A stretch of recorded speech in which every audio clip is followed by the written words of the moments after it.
Yo, what's good? What's good?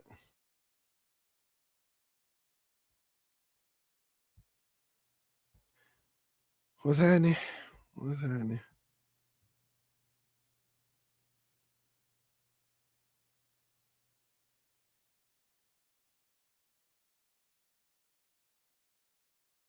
Mhm. Mm.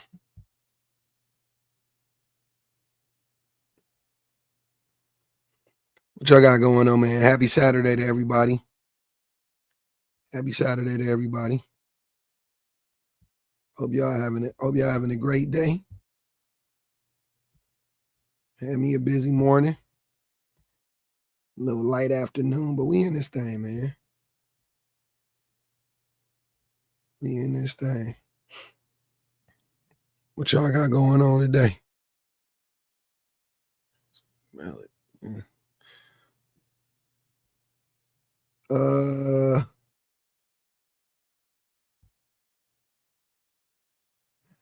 Sunny Alaska, huh? All right. Just left DC. That's what's up. That's what's up. That's what's up. So we back again, man. Definitely let's keep liking the live. Share the live if you on TikTok. You can share the live if you on YouTube. Hey, Teresa. Teresa says she officially an AI engineer. Hold on, where my hold on, we gonna have to get at him. Shout out to Teresa, congratulations. Officially an AI engineer. We love to hear it. We love to hear it. We love to hear it. What's happening here, man? Let's see what's going on. Hey, what's going on? Hey, Hi. I wanted to get your since I don't know if it's like a topic to discuss, but up here you say like the red pill says that body count matters. Yep. And I want to get like what's your opinion on that? Because I follow this woman on here and she is one of those body count doesn't matter people, and she basically explains how it doesn't matter because people who say it matters, they basically create stories and make up assumptions about people who have high body counts and then project that onto them. It's like, what's your opinion on body count thing? I mean, I don't care about body count personally. So that's why I put like I agree that character matters, not body count. But I mean, I think cheating matters. You know what I mean? There are other things that I could say matters, but I don't like I can't put a number on, on it and say that it matters to me because what is the number? Is it 20 men? Is it 30 men? Is it 5 men in a night? Is it like what is it? I don't know. I don't know if any of that would make me not want to date a person if they had a good, if they've shown me nothing but good characteristics. You know what I'm saying? That wouldn't disqualify them, in my opinion, for me personally. But I don't know to somebody else. Right, and that's totally what I like agree with. Mm-hmm. Like someone in the comments said like 1,000 bodies, cool. I mean, like, what does it change? What does 1,000 bodies change about the person's character? Nothing. What's up, brother? What's up, man? Thanks for having me. Not much, man. I'm good. I appreciate you. So you're saying 1,000 bodies, cool. What percentage of people on the planet have 1,000 bodies? Probably very little. So what is the relevancy of that comment? Yeah, it's a hypothetical. It's just meant to test logic, right? So hypotheticals are just designed to test the logic of a claim. But that's illogical. That's an illogical. I mean, the hypothetical, that would be a red herring. The hypothetical shouldn't be extreme. It should be logical in itself to test the theory of logic. What is a red herring? A red herring. So basically you using like an extreme example to, you know what I'm saying, to challenge the logic in this case wouldn't actually make any sense. Like you should use something That's not a red herring, but okay. That is So a red. That's what you. What is it? Yeah, so a red herring would be, let's say me and you were having a debate, Mhm. right? Like we are right now, and me and you were having a debate about body counts, for example, right? Mhm. And I come in and I ask you a hypothetical to test the logic of your claim about body count, and then someone tries to talk about debate terms in the incorrect way, so that we can then veer off and debate terms. That doesn't even make any sense. That would be a red That herring. is, I literally just said what a red herring was, but never mind. Go ahead. What you're saying doesn't, but what you're saying, what I'm saying is they never can, they act like I don't know. I literally say the definition and then they like try to correct. That's the definition. What you're saying is not the definition, but So let's just make it simple. yeah, exactly what he's doing right now. Let's just make it simple. Does body count matter? It doesn't matter to me, but you're going to say it does matter to you. Okay. Great. So no, we're just gonna go with your worldview real quick. Mhm. I'm gonna do an internal critique of your worldview. You're saying body count does not matter, correct? To me, yeah. Okay, great. So it doesn't matter to you. Great. So by logical extension of that, if there was a woman who had 2,000 bodies, that would not matter to you. That is a red herring. So stop doing that.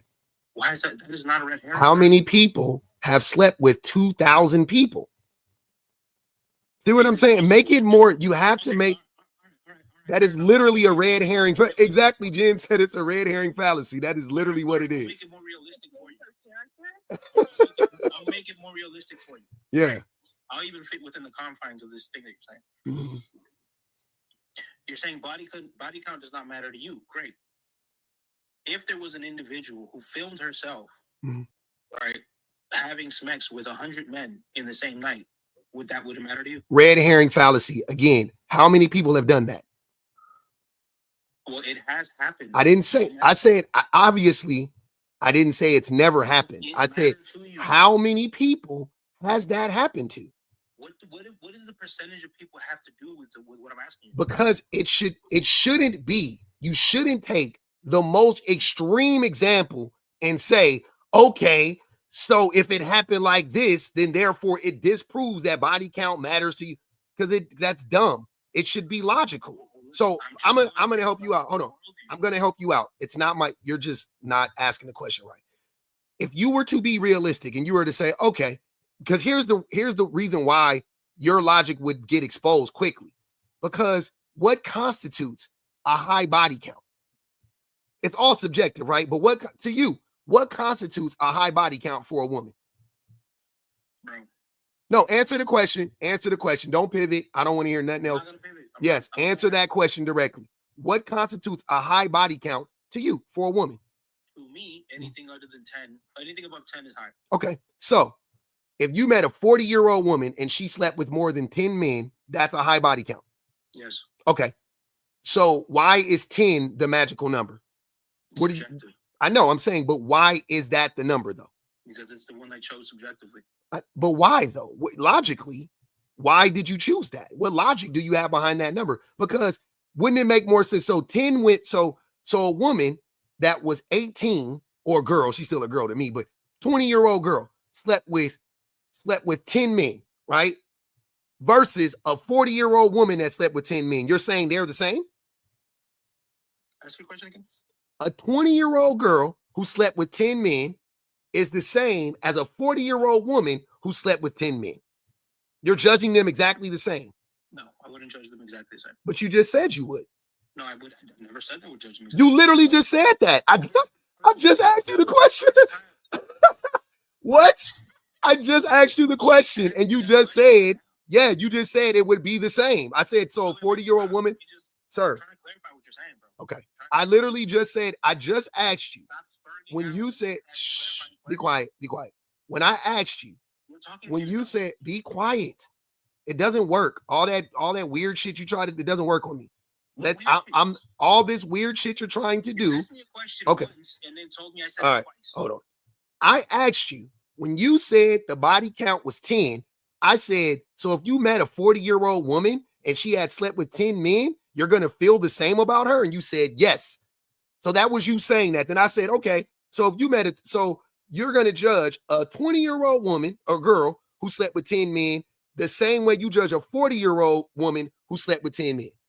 right? And you said no. And I agree with that because that's illogical, right? But initially you said you would. That was my point. So you contradicted yourself, just so you know. But now you can explain to me, why wouldn't you judge them the same if the magical number is 10? Because that's why I was asking you, where did you get that number from?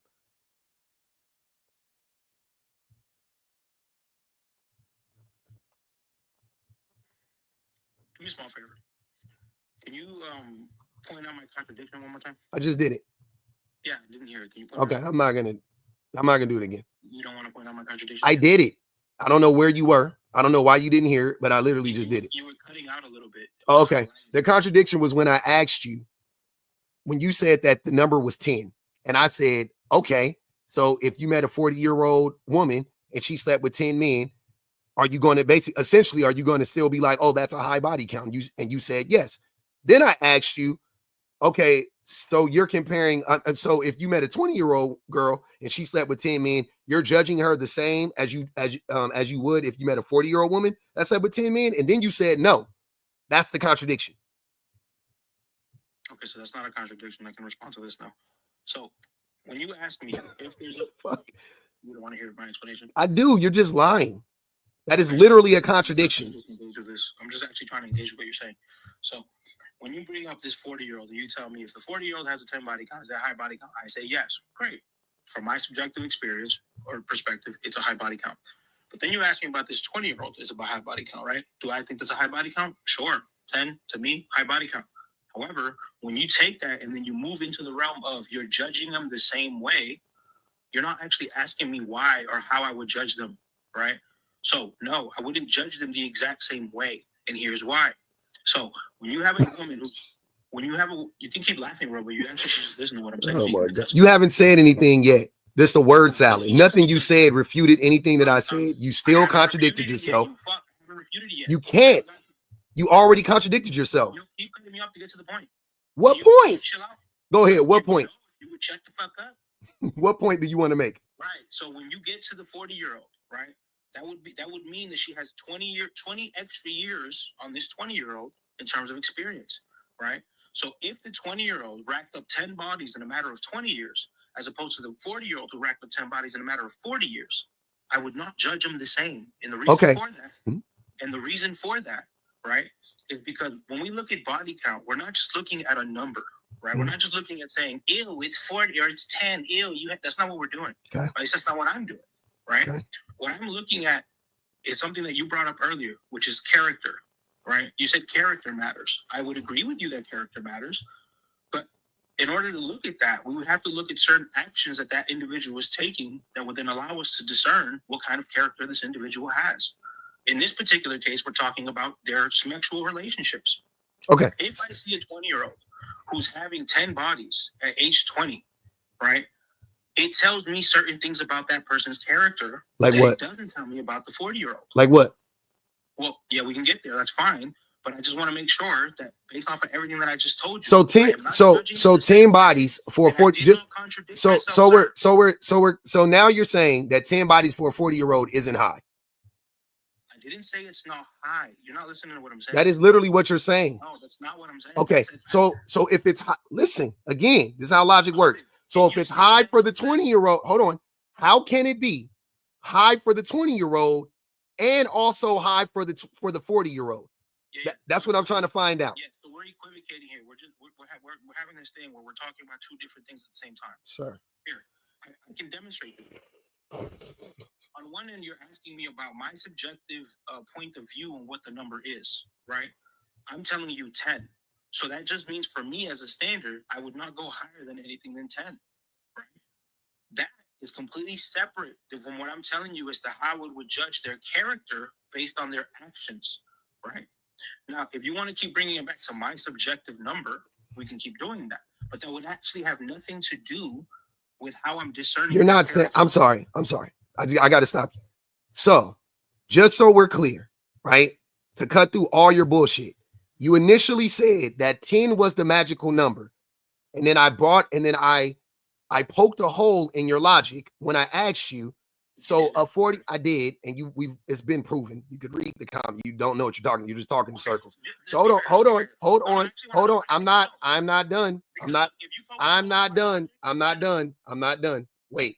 Then I asked you.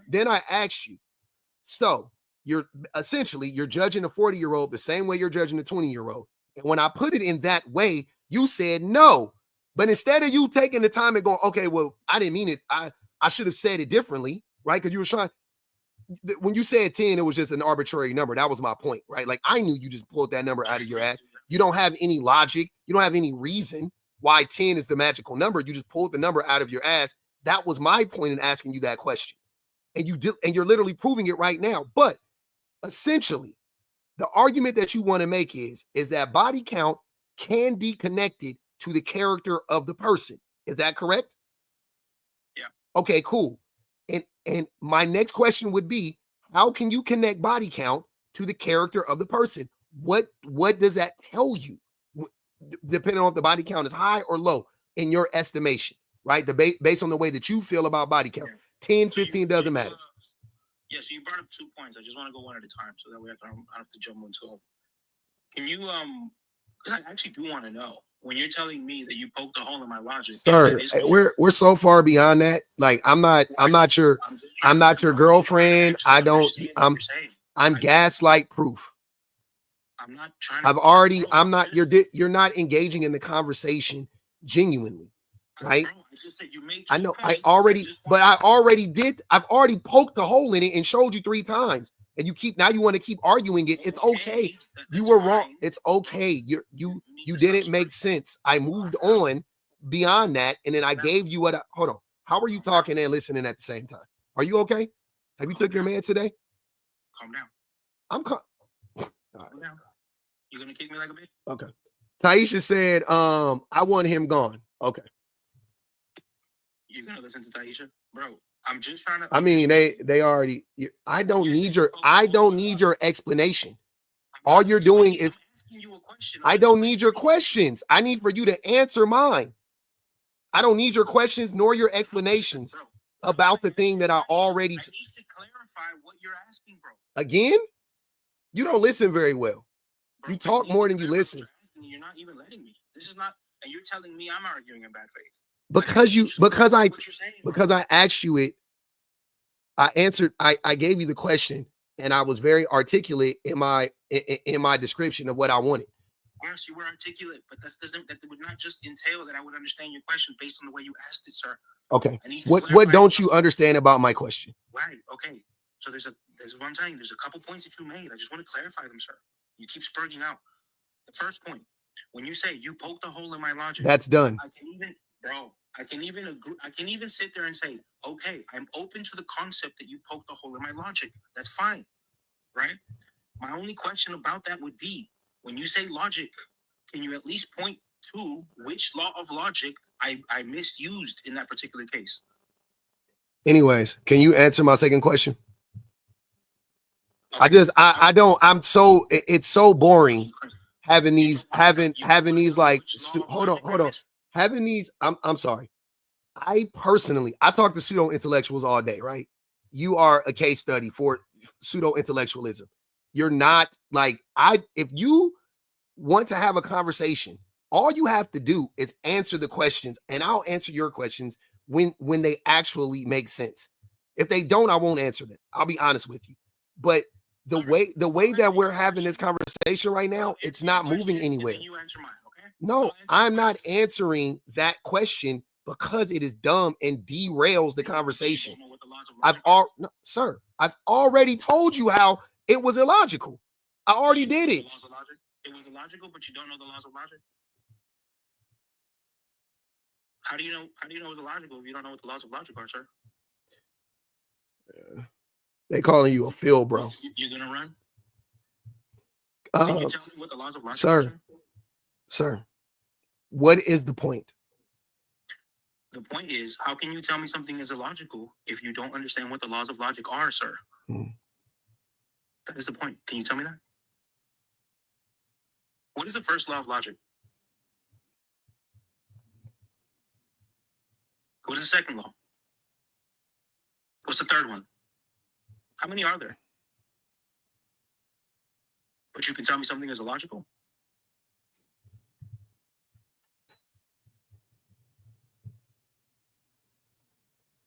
You don't want to speak. Oh, I'm just waiting on you to answer my question. That's all. I was just waiting on you to answer my question. I got it. This is like what I do to children. I just ignore them. Like until I honestly I have kids. Like I'm really good at this. Actually, that's what children do is they ignore. No, children don't ignore. They can't. They can't ignore. Do children listen? Yeah, my kids do. Really? Hmm? So when you say someone's acting like a child, that would not be them ignoring what you're saying to them? Depends on what we're saying. But no, not in that case. So in this particular You're acting like a child. You're acting logical, but can't tell me what the laws of logic are. I actually don't understand how you even reconcile that. How do you reconcile that? How do you say this is illogical, but I can't tell you what the laws of logic are? Your favorite irritation says, I know he doesn't have a woman. No, we're not. Wasabi, we're not way off. I'm not allowing him to take us way off. That's the thing. Like this is what dudes like you do. Like y'all like to argue about the argument instead of actually talking about the topic. You don't want to answer the question. I'm not going to answer it. It's not worth it. It's not even a debate. That's not debatable. You see what I'm saying? It's not debatable that you poke holes in my logic. But I've already proven that I poked holes in your logic, and that's why you want to. Hold on. The reason why you keep trying to change the subject, shut up. The reason why you keep trying to change the subject is proof that I actually poked holes in your logic. You see what I'm saying? So you want to argue about the argument. You want to argue about semantics. You want to you don't actually want to address what I said because you can't. So you're trying to pivot. And I'm just not falling for it. No matter what you say, you can't bait me into it. That's what I'm saying. So either you answer the next question or you just keep talking to yourself. That's all it is. Those are your options. My will is stronger than yours. Trust me. You will never win. Can I respond now? Or are you going to mute me again? Or? I might if I want to. Ah, damn. But yeah, so are you ready? Are you ready to answer the next question or what are we doing? I can answer your question if you answer mine. No, I don't. I'll answer yours first. Yeah. So I'll answer your question first and then you answer. Okay, go ahead. Answer my question. Do you even remember it? Yeah. So your question was about how I discern, right? Or what it is that this high, quote unquote, high body count number that's subjective, which I agree can be subjective, right? What would this tell me about the individual and how I can use that to discern some sort of characteristic that I don't want in my life, right? So there's a couple things that we can look at here. When a woman has a high body count, that at least tells me a couple things about her. It tells me that she lacks discernment, right? It tells me that she's not as selective as a woman who doesn't have a high body count. It also tells me that she doesn't value certain things that a woman with a low body count would, right? There's also studies that we can go look at when we talk about biochemistry, right? It affect a woman the same way that it would affect a man, by the way, because I'm not one of these guys that says that it doesn't matter for a guy, right? I'm not running around saying that it only matters for a woman and it doesn't matter for a guy. I don't say that, right? I think it matters for both. And the reason I think that is the case is for a plethora of reasons. I just gave you 3, right? Now, when we look into a man, we can also look at biochemistry as well. Once you hit a certain number, your ability to pair bond goes down. We actually look at statistics that say at a certain number, past a certain number, your chances for divorce go up by like 60%. There's a plethora of different things that we can go look at, sir. So now that I've actually answered your question, do you think that is actually do you think that is actually a real thing, like a scientific thing or a biological thing? You really think the more people you sleep with, or do you think that because I've seen stuff on pair bonding. I think it's pseudoscience at best, but what I think that I can give you other reasons why I think that would actually be the case more. Like, so a lot of times when people and I don't mean this for every person, obviously. Wait, hold on. I just want to clarify something. Did I answer your question? Yeah, you gave me an answer. So I'm addressing it. Yeah. So answer my question. No, sir. I already told you I'm not answering that dumbass question. So you lied? I never lied to you. I never told you I was gonna answer it. If I answered your question. No, I didn't. No, I didn't. I just told you that. I just told you, sir. I just told you I just told you to answer my question. You said I'll answer yours first. And I said, okay, answer my question first. That's all I said. I didn't promise you anything. I didn't say I was gonna do it. And I'm the one arguing in bad faith, sir. Okay. Anyway, so pair bonding isn't, I don't think pair bonding is actual science. I think it Pair bonding was not the only reason I know. I'm responding to what you said. You need to answer my question. I'm responding to what you said. So pair bonding. You're not answering my question. Hold on, bro. Hold on. Pair bonding is, like I said, pseudoscience at best. But I do think that there can be some factors that go into people who sleep with a lot of people. I mean, as a man, you know what I'm saying? A promiscuous man, I can tell you that a lot of promiscuity is rooted in men's desire to impress other men being very impulsive. So sleeping with a lot of women, especially if you're doing it like recklessly, like not protected, things of that nature. You can definitely that I think that points to like deeper issues. I don't think the act of sleeping with a lot of people in and of itself is a problem, but the drivers actually could be, the motivators actually could actually point to something more serious, right? Which I'm all open to having that discussion, but I don't think on its face that, just sleep like promiscuity is a negative or a positive. It's just a thing, right? Yeah, it can be negative, it can be positive, but we can actually agree here. And this is the thing, is that like it seems to be that we're just caught up on semantics then, because when you say that the causes for the high body count could be problematic, I would actually fully agree with you, right? You're talking about what is the root causes for their behavior, and that's kind of what I was saying when I talk about why that high body count would then point to certain things or characteristics in this person that I would not want to have in a relationship. It seems to me that we're saying the exact same thing, sir. We're not, though. And you guys always do that weird thing. We try to make it seem like we're making the same point, but we're not. Because you also, when you try to make this, basically what you were saying was the practice of them sleeping with a lot of people is the thing that makes them not able to commit later on and not quote unquote pair bond, right? I'm not saying that. It's not semantics at all. That's not a semantical argument whatsoever. I'm literally not, I disagree with that. I don't think that has anything to do with it. I think in theory, you can sleep with 100 people, men or women, right? And be completely mentally healthy and physically healthy if you're doing it in a healthy way. Yeah, but I think that most people would say if you sleep with a lot of people in a short period of time, which that's the definition of promiscuity. If you sleep with a lot of people, and a lot is subjective, but a lot of people in a short period of time, that could point to something else. That can point to something else going on in your life, right? That's the thing. So that's what I'm saying. Like, and you and I aren't saying the same. I didn't hear you articulate that. If that's a point that you were trying to make and we can agree on, fine. Then let's agree on that. But I don't think that just the action or act of sleeping with a lot of people makes people not able to connect or have long-standing commitments. Yeah, well, I just abilities to commit. Those are two separate points that I brought up, right? So when we talked about the pair bonding, when I brought up pair bonding, that was a point that is completely separate than the first thing that I brought up. The first thing that I brought up was discernment of character, right? I mean, that's vague, though. What was that? That to me, that's too vague. I need you to be more specific. I'm trying to clarify now, sir. Mm-hmm. So when I brought this up, and I'm talking about things like this woman or this man, right, would lack discernment. They would lack the ability to be discreet, right, to be selective, to be discreet. Yeah, because this is the thing. Like, if we're gonna say this woman has this woman or man, right, this woman or man has a high body person, we would have to know that.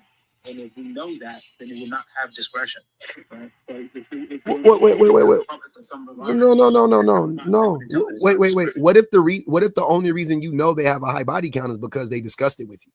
Then it wouldn't apply to what I'm saying right now. Then how would you wait? Why are we just making up stuff?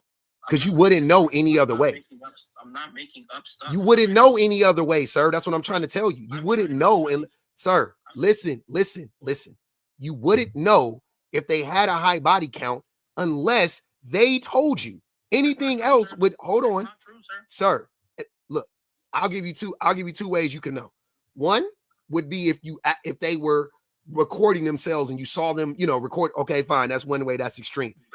That's one way. The only other way you could know is if they told you. That's it. You couldn't know by asking other people because those people could simply be lying, which happens all the time.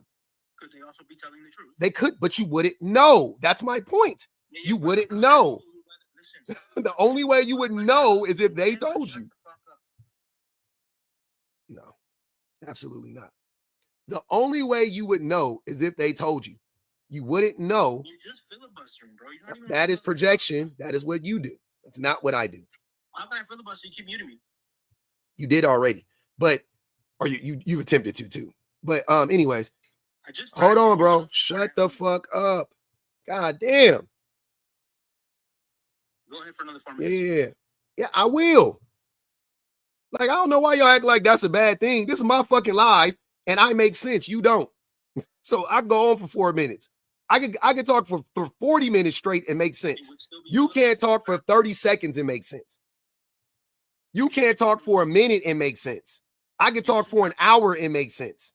For hours on end about this one thing, actually. It makes sense. You can't talk for fucking 4 seconds.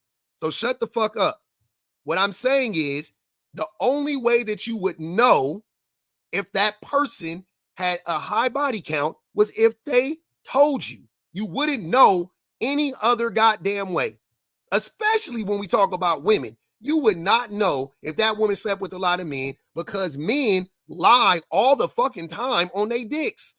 And they'll tell you, oh, that girl, oh yeah, she fucked everybody. Yeah, everybody had a turn with her. Meanwhile, he ain't never sniffed her twerk lean. He don't know nothing about it. So no, you wouldn't know unless that person told you. So it wouldn't be a matter of discretion. That's dumb. You just threw that word in there because you just like to say stupid shit to make yourself sound smarter. That was dumb. Discretion. What the fuck is you talking about?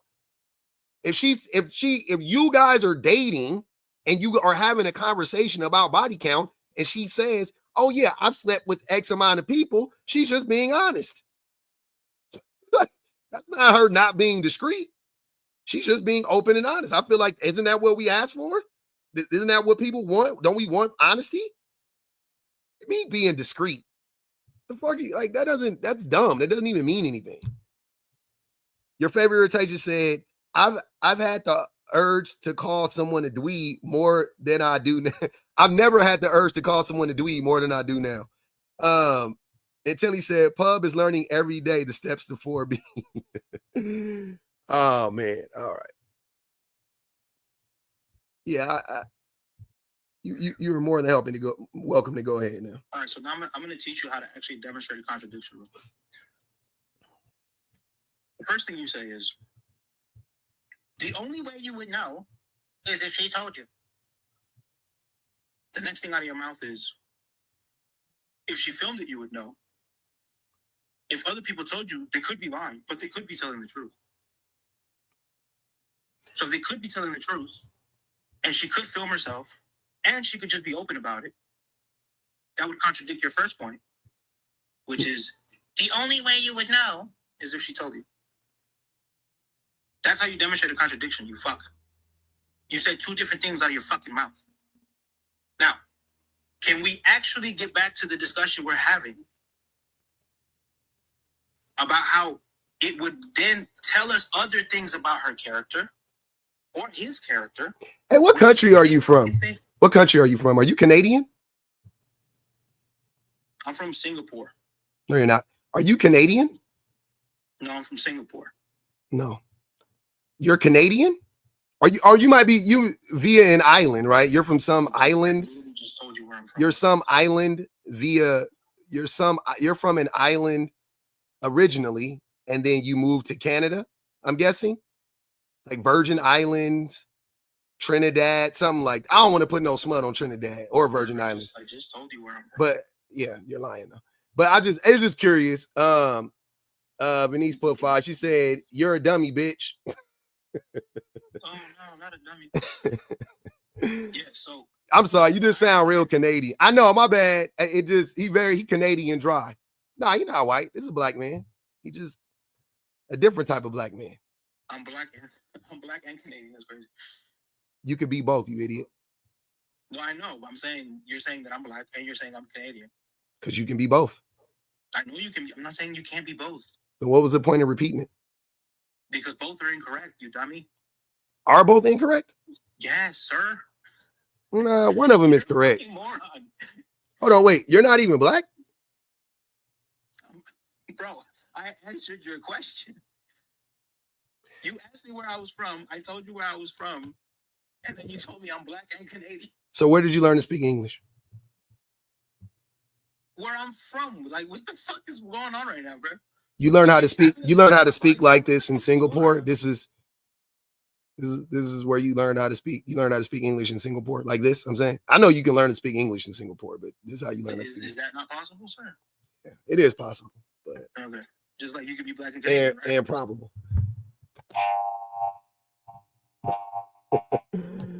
We did it, Joe. Hey, shout out to Joy. Joy said, drop user words. I'm tired of this loser. Damn. He was a special case, special kind of dummy. They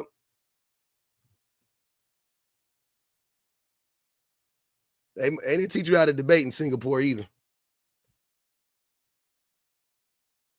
So the rules are you got to pay 50 to drop somebody. They pay 50 to drop you. You can pay 100 and come back if you would like. I'm more than welcome to bring you back. I'm more than happy to bring you back up. My Cash App is up there somewhere. It's the Public Offender 100. You got to pay the hundo to come back, though, brother. Yeah, he was pretty bad. He was pretty bad. So is that, I mean, I've never been in a relationship with a man, but that's what it's like being in a relationship with a man, right?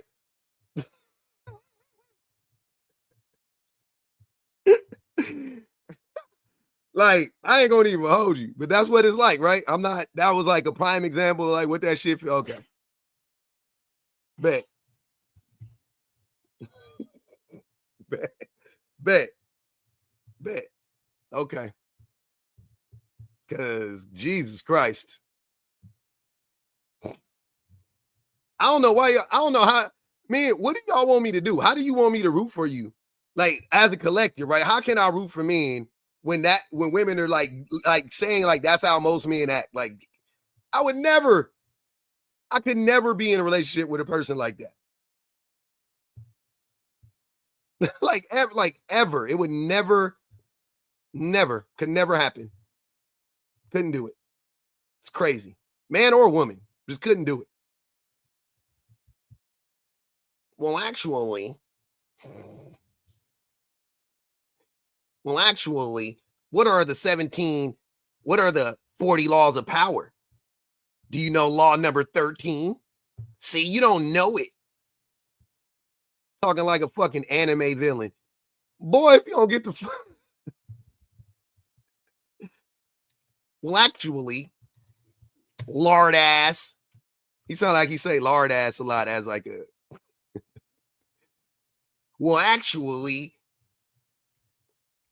let me give you the strong distinction between a fallacy and an infallible, immovable object empirically. See, you don't even know what I just said.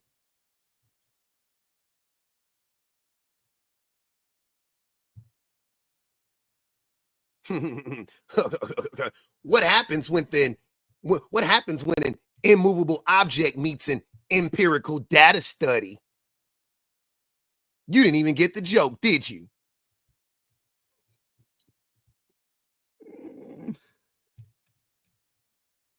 Enough said, bucko. I'm from Singapore.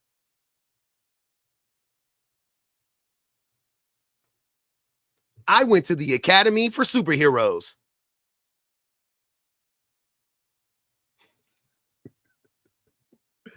That's where I sharpened my knife skills and my blade skills and my katana skills.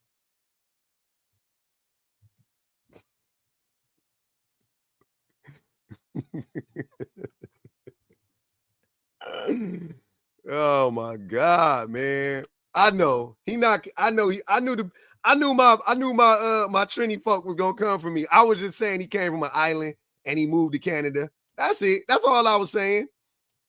I feel like he came from an island and he went to Canada. That's it. That's all I was saying.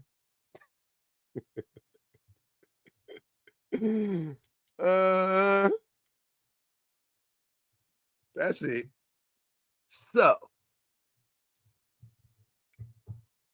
So what do you think about my armor? No blade can pierce it. I'm gonna fight demons in this day and night.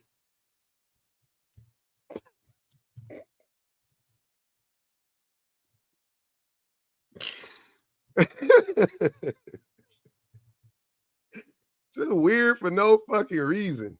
Why do y'all be that fucking weird, man? God damn. What the fuck is wrong with y'all? Get out the basement.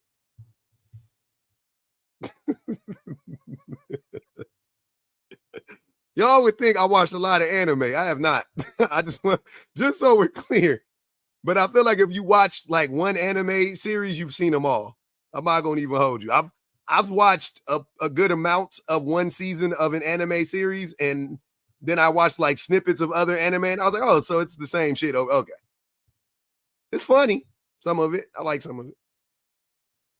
But it's the same shit. I got you.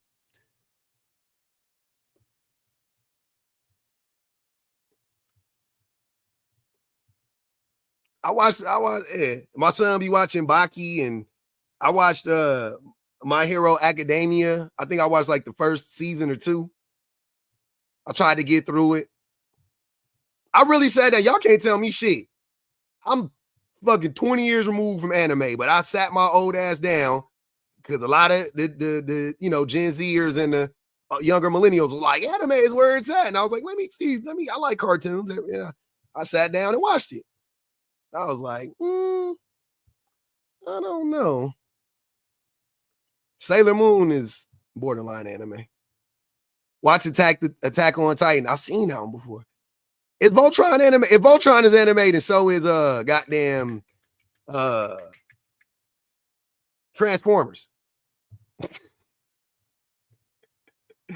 Oh, I love Blood of Zeus. I do like a few of the Netflix anime. I ain't gonna lie. I like the Dracula one, the one about Dracula. I love that one, and the Son of Zeus. I do like both of those. Yeah, I do. I actually did not take it back, but they don't be talking like that. I don't know, because it's like American anime. I do like those. They did Castlevania. Castlevania, top notch. Alucard, that's the shit. Love it. Beautiful. 10 out of 10. It's probably a lot of good anime out there. I'm just shitting on it. I don't know. I don't know enough about it. I bet you it's a lot of good anime out there. If I like Blue Eye Samurai, that anime, it's the shit. Blue Eye Samurai is fucking it's a masterpiece. It's a masterpiece. I love it. Maybe I like American anime. I don't know. Maybe I don't like the foreign stuff that much. I like the American stuff. Maybe that's what it is. I don't know. I have no idea. I think that's what it is. Because in the foreign shit, they do this like weird. It's too grapey for me, I think. The Japanese anime is a little too grapey. It's a little too grapey for me. A little too great. I'll be reading. I love it I don't like the English dubbed. I don't like the dub shit. I like it. I like to read. Yeah. I like that shit. Start screening for window lickers. We fucking tired. I can't screen for him, man. I knew he was wilding. It's a little bit too much. My son be watching it, and then like randomly, like the you know what I'm saying? It'd be like a high school, like a girl in a uniform, and her boobs would be all pushy. I'd be like, oh, I don't like that shit. Not all of them are like that. I'm just saying the most popular ones, it's always summer. She bent over, and the little boys are like, they'll like do like the little like weird eyes, and then like they'll be sitting there in the camera like, oh. It's weird. I was like, I don't know what's going on. It'd be a little too grapey for me. A little too grapey. A bit too much grape in there for me. The American stuff is not as grapey, which is odd to say, but it's not. Uh-huh. What if a girl has 1,000 bodies? That's that anime shit. Why would a woman have 1,000 bodies? Like, who has the time? I remember reading some stuff on like about like corn, like women in corn, a long time ago, and it was talking about how like their average body count is so low. Like, I was tripping out about that. Like, the average corn woman body count is extremely low. Like, you would think maybe they slept with like 100 dudes.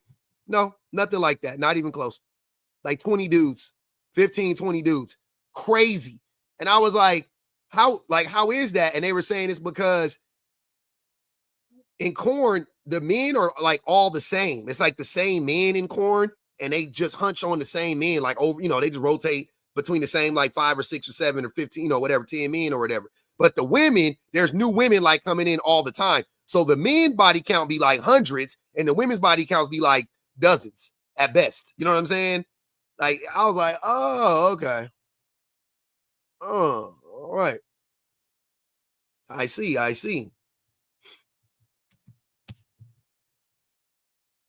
So even like your average like corn woman doesn't even have like 100 bodies. Like, that's not, it's not even typical for like the corn woman. It's wild.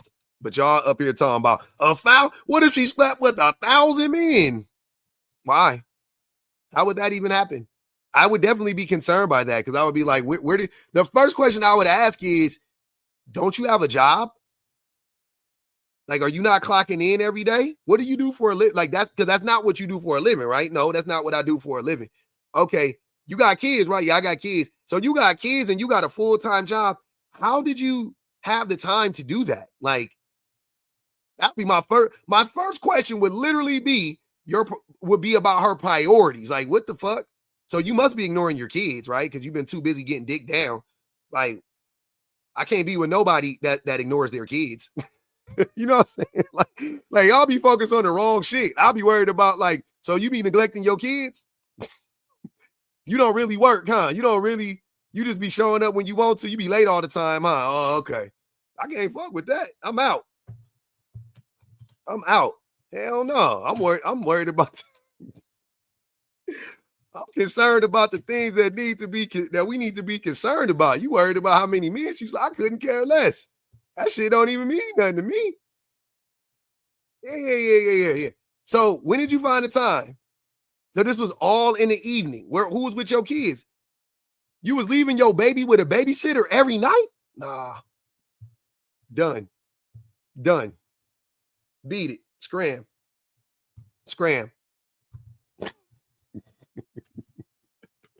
Shoo. You're terrible. Why? Because my body count is high? No, I couldn't care less about that. You neglected your kids so you can go sleep with some men. Terrible. Excommunicated. Get out of here. I'm done.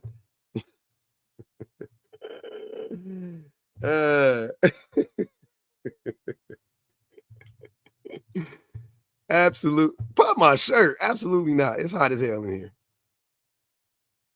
It is 80 degrees. I got the fan blowing on me. I need a breeze.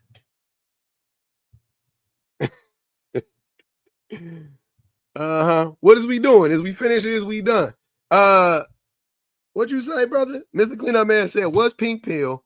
These pill meanings getting out of hand. No, they really not. Pink pill is just feminism. That's the truth.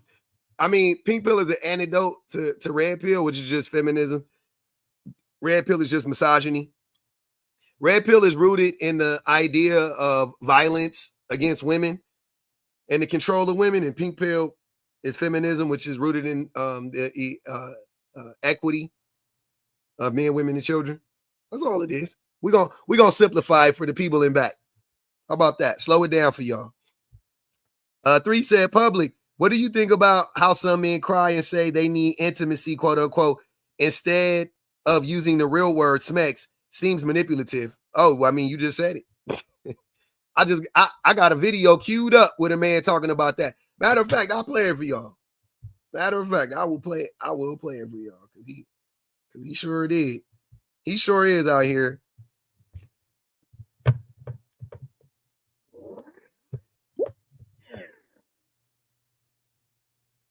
What's going on? Nah.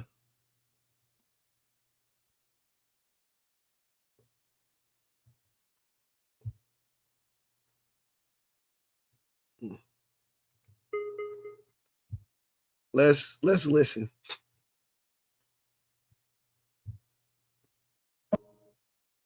Don't do me like that. Don't do me like that.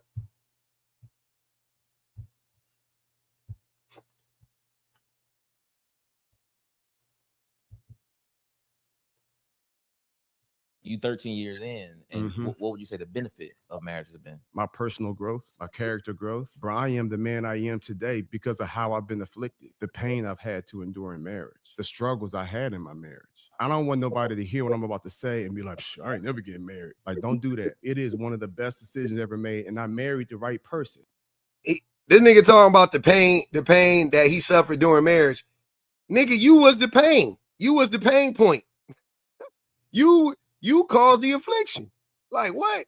But if I'm on some little boy stuff, if I'm on some flesh stuff, if I'm on some selfish stuff, if I'm on some what I need, I would say I married the wrong person. Bro, my love language is physical touch. My love language is words of affirmation. My wife really the opposite of that. Some women just ain't lovey-dovey, touchy, super affirming like that. Like my wife's amazing. I ain't got to worry about her out here in the streets doing nothing dumb. And she ain't going to run up the credit cards. Like she's hella efficient. She's very trustworthy. Like all of that can cook her behind off. And she bad as all get out, which makes it extra hard because I want to smash every day. And so, but we not on the same page when it comes to intimacy. And that has AKA Smacks.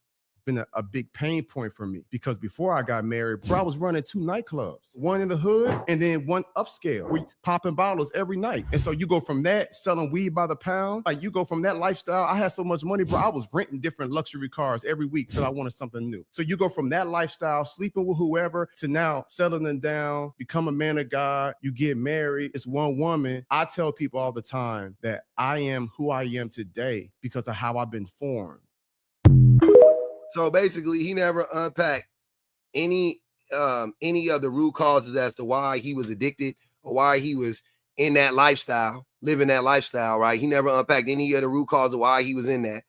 And you know, so now he's on that like, you know, like, hey, I still be reminiscing about them, you know, them days when I was popping bottles and I was sleeping with a bunch of women or whatever. And now I only got one woman. And I'm like, damn, you supposed to give me smacks every night.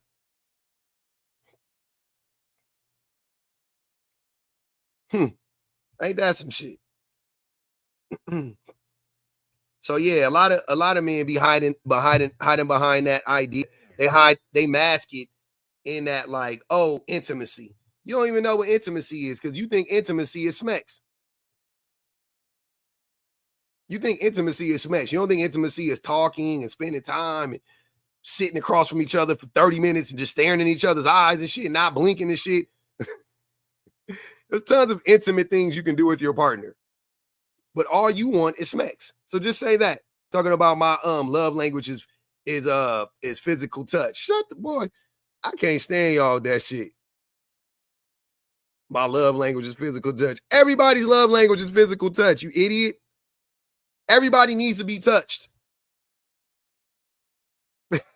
Everybody needs words of affirmation.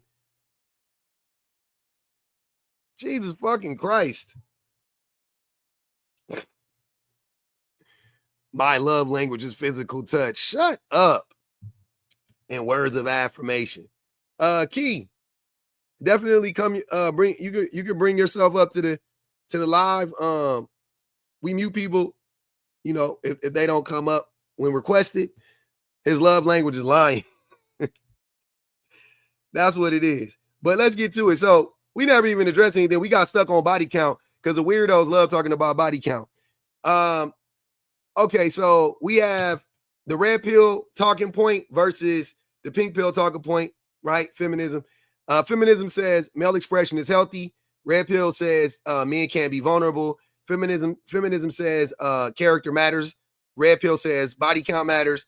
Feminism says be self-sufficient. Red pill says be a provider.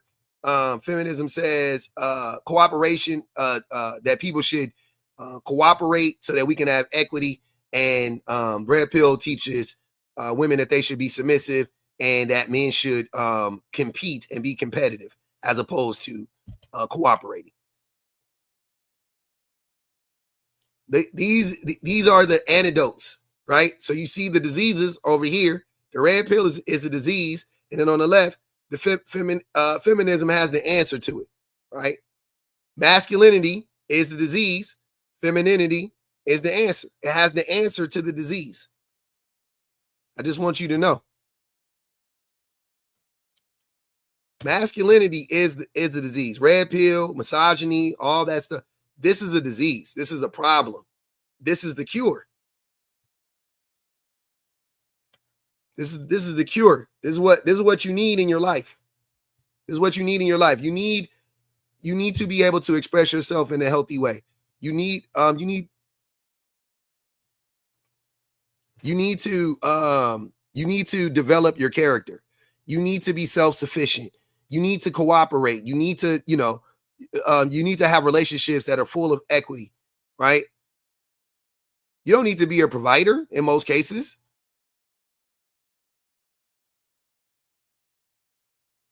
You should definitely never be seen as a like that. Shouldn't be the way that anybody views you, is a fucking paycheck, right? Definitely not. But men, that's actually what men do. Men are obsessed with the idea of being a provider because we are obsessed with the idea of controlling women. Unfortunately. What up, Shan? What's going on? Chilling. Yeah, I agree. There's not much I can say, but yep, 100% spot on. I agree. Mm-hmm. I like Stephanie's idea that should be a prompt. What? Masculinity is a disease. Feminism is secure. Oh, I did that already. That'll fuck them up. Yeah. Oh, I did. I'll do it again. Well, I'll run it again. Yeah. I've done that prompt before. Yeah. Oh, okay. Mm-hmm. But no, I just really came up here to show y'all that this is what feminism looks like. I'm just sitting on my couch with my pink pillows and my pink shirt, having a glass of Performative. espresso martini.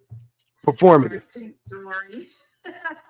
Feminism is performative, Shan. That's what you're telling us. And my house is clean and it smells good. Mm.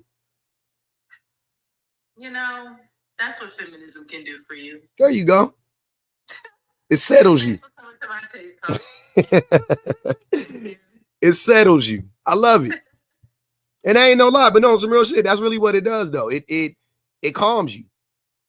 And the and the men don't want to. They don't want to listen. It liberates you. It liberates you.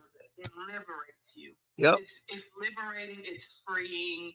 You don't have to worry about anybody else's judgments or shame or expectations, especially not a man's. Mm-hmm. You just get to live. You get to do what you want to do. Yep. And not perform for male approval or validation.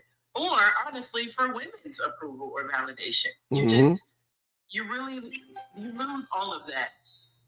When you liberate yourself, you don't need anybody's validation. Men or women. Damn. I know that feel good. It feels so good. I know that feel good. Everybody. I know it does. Ashley. Hey, what's up, Katie?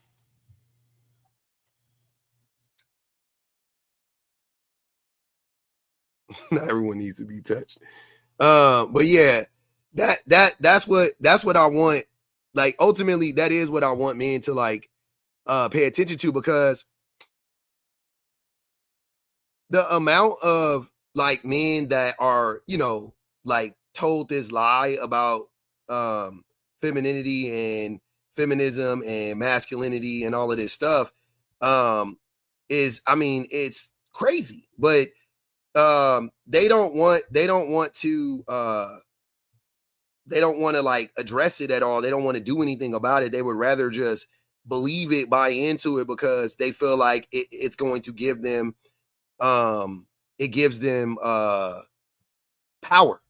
So they don't want to address it, unfortunately, right? So we end up running into this issue where like men can just say like the wildest stuff about women and men, and it goes unchecked as long as it reinforces the ideal that men are superior to women. That's ultimately, to me, that's what the biggest problem is. Rich, you can come up and ask me that on the panel. What is Rich saying? Do you guys feel liberated coming to man hate every day here? Oh, Rich, you already know that. You know the rules, brother.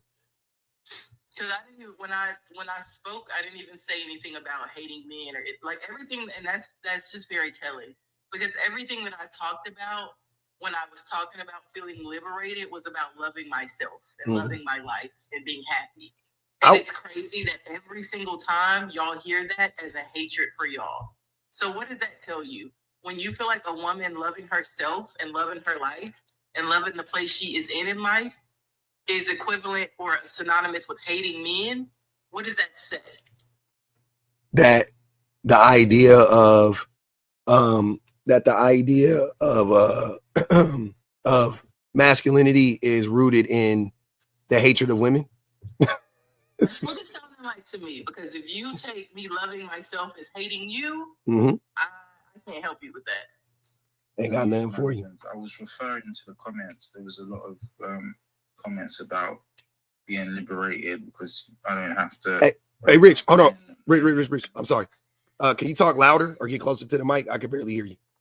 Yeah, I'm close. I know. I was referring to the comments. There was comments about men and liberated and whatever. So, what about men? Yeah, what about the comment? Yeah. About, I feel liberated, not having to think about men or something to do with men. What's wrong with that? How does that equate to hatred of men? They were referring to men. It wasn't you shenanigans. No, I know. Even them saying they feel liberated, not having to worry about men. How is that equivalent to them hating men? Because that is liberating to not have to worry about men. Yeah. Okay. I'm just okay. So it's reference to like when I'm here, whenever I'm here, the kind of the venom that comes out in the comments about men every day. It just doesn't feel like people are liberated. It doesn't sound very. They're not liberated though.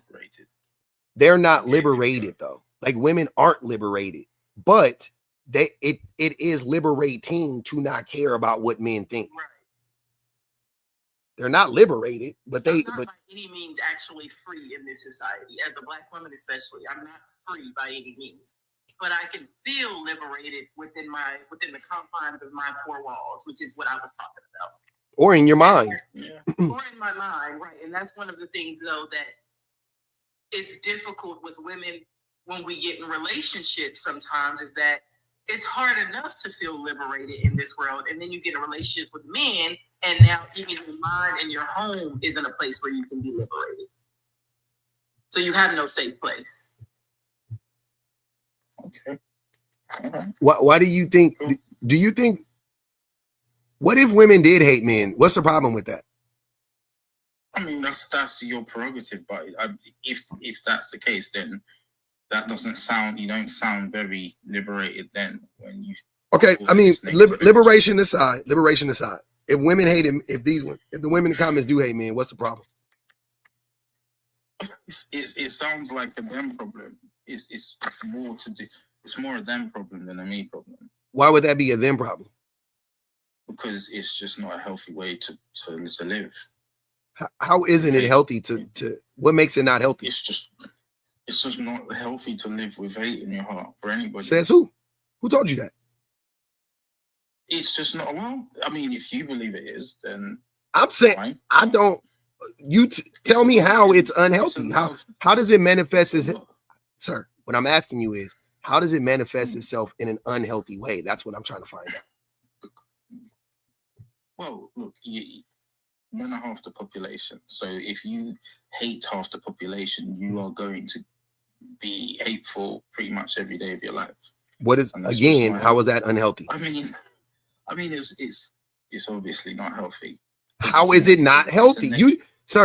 Rich, you just keep saying it's not healthy. How is it not healthy? That's what I want to know. How is it not healthy? Because is bad for you. It's a negative. How emotion. is it bad for you? Not negative emotions aren't bad for you. It's okay. Like that's the complexity of humanity. It's you should feel sad sometimes. You want to be happy all the time. That's weird. Like that's a weird, you know what I'm saying? Like being sad is okay. It's healthy. Being mad, being frustrated, this is healthy. This is fine. Nothing's wrong with that. Well then, okay, fine. I see things differently, but that's fine. That's not human, what you're describing, though. No, to perpetually hate half the population, that's not healthy. It wouldn't. They don't hate. First of all, they don't hate half the population. They would hate men. They could love little boys and hate men. Even if it's 1/3 of the population, it's still a lot of people to hate every day. Do you know how that quote unquote hate for men manifests in women? Like, do you know how that's like shown or expressed, or like, can you tell us how it manifests for women? They probably end up on this live at some point, to be honest. But what is the? What else? I don't know. I wouldn't know. I don't really. Yeah, I can tell that. I can tell that. I don't make a habit of having anything to do with those people, so I couldn't tell you. Yeah, you're in the live. They wouldn't have much to do with you. That was my point. When you talk about it's so unhealthy to go around hating half the population, the way that for the small percentage of women that do actually hate men, the way that manifests is that they just don't. They don't bother themselves with men. They stay away from you. They avoid you. And the worst that they're going to do to you is go on a live or go on the internet and talk shit about you. That is literally where the hatred, quote unquote, is going to end. They're not going to unalive you. They're really not going to do anything besides have an internal feeling about you, maybe vent about it on a live and leave you alone. I got another thing I know women ain't going to do if they hate men. They'll still hire you. They'll still, they won't like oppress. They won't try to like harm you economically. They won't try to harm you physically. They won't try to harm you emotionally. I don't believe that. You didn't even know. You couldn't even name the ways in which they did before, though. Now you don't believe it. Yeah, I mean, you didn't tell us how it actually manifests in the real world. That's what I asked you. You said you didn't know, and now you don't believe it. That's weird. That's convenient. Yeah, no, I don't. You said you don't typically associate with these types of people, right? Because that's the point. You can not even know that there are women you're associating with that absolutely loathe you or loathe men in general, and you would never know. You know why? Because it doesn't actually affect your material world in any way. Okay. So it's not harmful. It's not anything for you to complain about because I mean, I have an internal feeling. That's pretty much as far as it goes. I mean, that's unlikely. It's unlikely. Mama. I'm on playing with y'all. Bye. Love you. Dang, Jack's funny as shit. Damn, never mind. He just came in here and he has something to say, y'all. Y'all gotta listen to that man. He be having to get some things off his chest. But he didn't cuss y'all. Maxie said he done cussed us out. He didn't cuss us out. He was happy.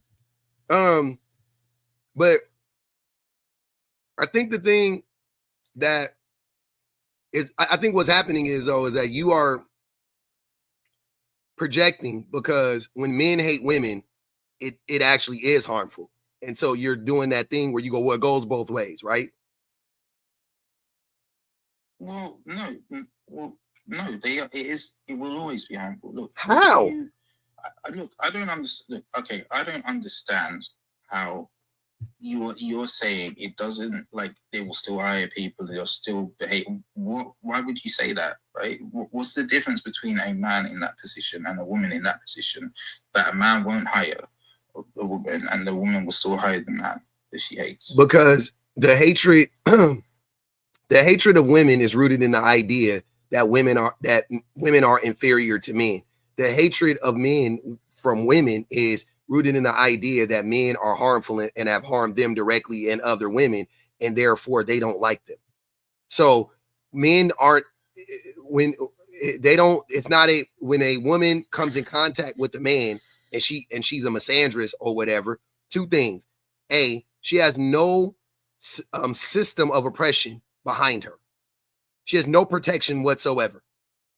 She is a lone wolf, so to speak, right? She is a, you know what I'm saying? It's all her. So if she is doing something like that, it's not going to be supported by many people. It's going, like, people are going to clock it and call around and be like, hey, why, what's going on? There's no men working, you know what I'm saying? Like, people, trust me, it's going to get called out without a doubt. She can't do that. So men can do that all day long. So you think it's more likely that a woman would get pulled up for not hiring men? 100%. A man will get hired. Well, so, but you realize that there are quotas for women and there's no quotas for men. No, there's not. What do you mean? Where? Wait, hold on, time out. So you said there's quotas for women. Why would there need to be a quota to hire women? Because society feels like, not society. Not society. Be more specific. That's too general. Start over. No, because it is a society. No, it's not society. Nope, it's not society. That's too broad. That's too general. Okay. If you want to talk more, on a more granular scale, yeah. Let's say a company feels like wrong again. Well, you go ahead and answer. I mean, you just got to be honest though, bro. It's men. It's because men, not because of society, not because of a company. No, see, you weren't gonna let me. If you let all me right, finish, go ahead. It's because society feels that there should be, society incorrectly feels like there should be, wherever you work should be 50-50 people, 50-50 in wait. Society feels that? Yeah. That's a lie. I mean, society, you think most men think that the world should be 50-50 in the workplace? Because men are half of the society, right? So you're telling me, in general, most men believe that it should be 50% women and 50% men. Is that what you're saying? Let me give you an example. No. Answer, Rich. Hold on, Rich. Answer that question. That's really important. It's not me. I certainly don't feel that way. I'm asking you about society. So, in society, when you say society, right, that is a blanketed statement. You're including men and women in this, right? Let's say the government. Let's say the government, the establishment. Right? Okay, cool. Yeah. Who controls the establishment? Even in your country, who controls the establishment? I don't know who controls it. Come on, family. You know who controls it, sir. Okay, men control it. Men control the establishment. Yeah. In every country on this globe, even where women are in power, like they're the president, men still control the overall establishment. But anyways, so men control the establishment. Right. So again, we're talking about men.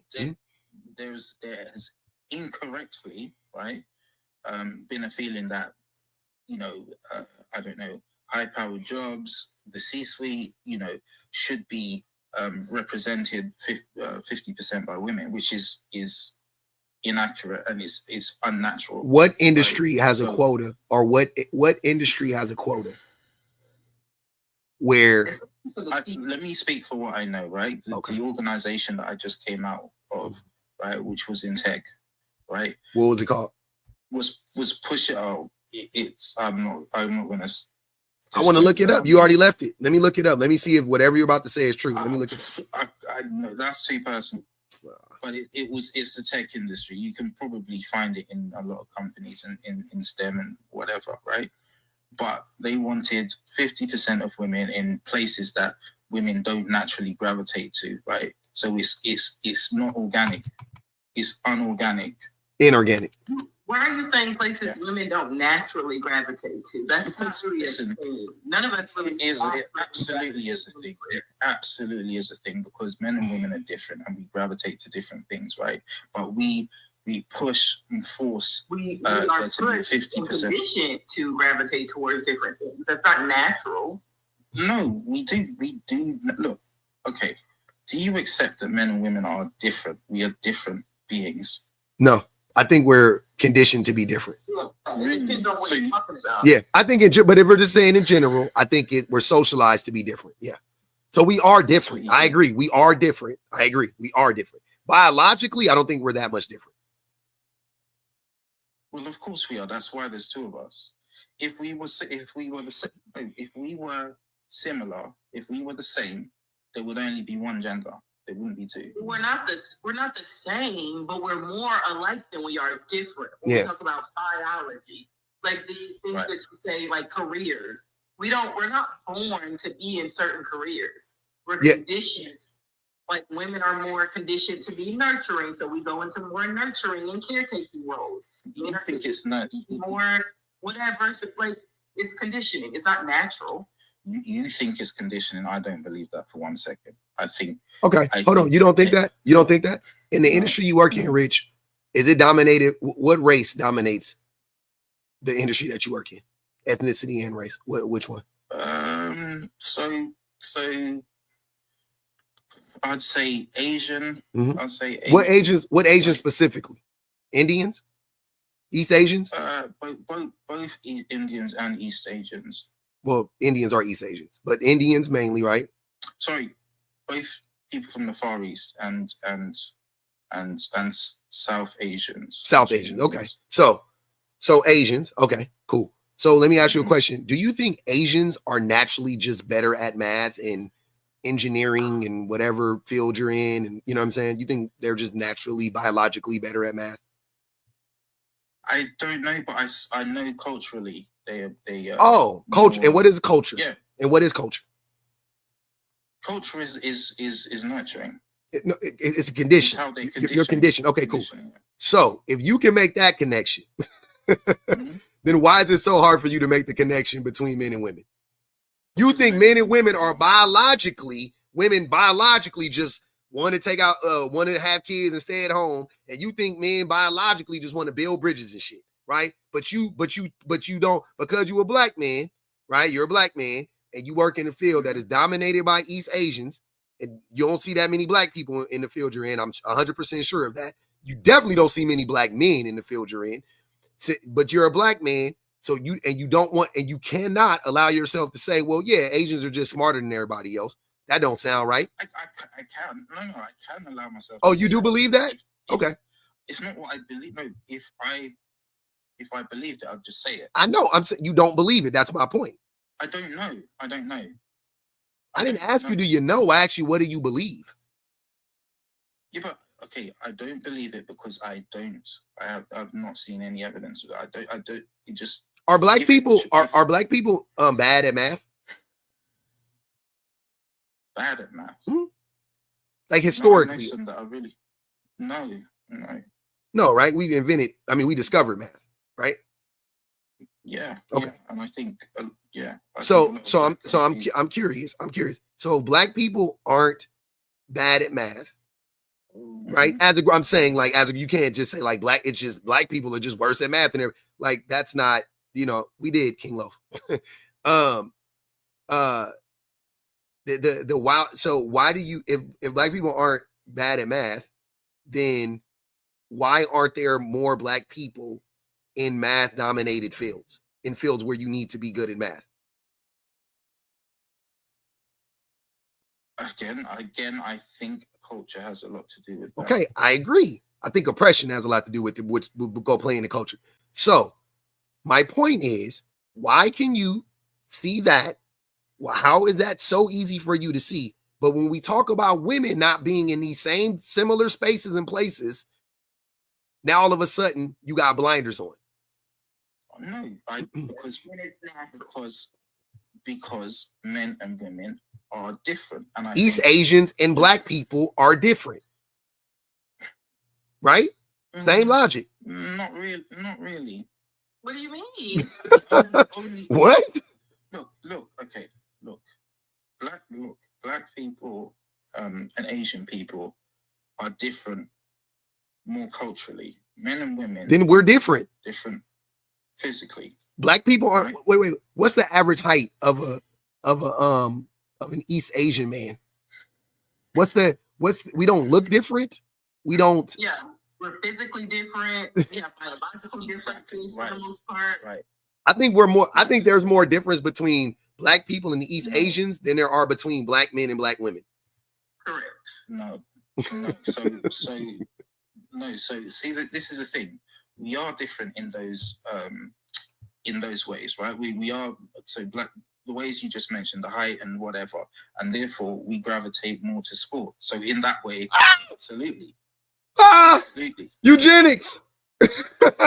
Eugenics. Eugenics. What? I think you use the word different interchangeably. When you're talking about when you're saying men and women are different, you're saying that you think men are naturally superior to women in a lot of ways. No, that's why you don't want to say. I'm not done. That's why you don't want to say that Black people and Asian people are so different, because you use different and superior interchangeably when it comes to men and women only, though. No.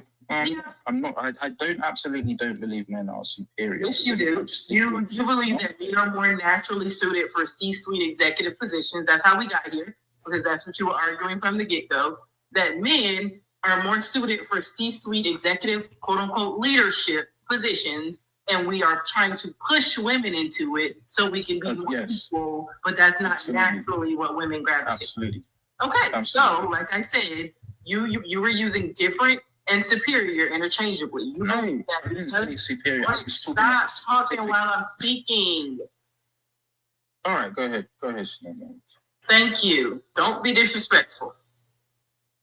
Like I said, you were using different and superior interchangeably. You said men and women are different, and therefore men are more gravitating towards these C-suite executive level positions, whereas women naturally wouldn't gravitate to that, but society is pushing them to.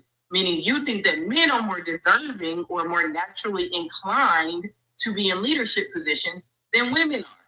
When he brought up the situation or the example of Asians dominating the field you work in, all of a sudden, oh no, we're more alike than we are different. Because when it comes to women and men, different is a buzzword to actually mean superior. But when it comes to Black men versus other types of men, you don't want to acknowledge the differences because, again, you associate different to mean superior. Asian people are different. How so? But men, I mean, it's crazy, brother. Yeah, well, to hit by Rich's logic, Asian people aren't that different from Black people, but men and women are so different. Because when he says different, he means superior. No, because Asian men and Black men are both men. You know what I mean? Exactly. And the differences do like the physical differences. As I said, you can see it. You can see us, for example, as black men excelling in sport, where Asian people don't. Right? So what sport? What sport are we talking? There's thousands of sports. Most of them. No, I mean most of them. What sport? Cricket? Okay. Okay. No. Do East Asians not excel in cricket? Sports. Muay Thai? Like I can name a ton of sports Asians are fucking whooping our ass. And like, what are you talking about? No, I mean, if you're talking Muay Thai, that's what I mean. All right. It's a sport. All right, fine. Yeah, but you literally picked a sport that they invented. Listen, Rich, before we go down the rabbit hole of this example, the point is for your logic to hold up, you would have to come to the conclusion that all other groups of men are more superior to Black men. Because all of these even when you talk about C-suite executives, that is majority held by white men, not Black men. Yep. So are Black men naturally inclined to not be leaders and white men are naturally inclined to be leaders, or is there something else going on in our society? I don't know. I don't know the answer to that. So you don't know anything about anything except women and men. You can't comment on anything unless it's about women and why we wouldn't be inclined to do something. But anytime it's time for you to talk about other groups of men, you don't know. That's crazy. Look, I don't know. You maybe spend too much time in women's business. Hey, get out their business, man. That's even relevant. I don't even understand how that's relevant shenanigans.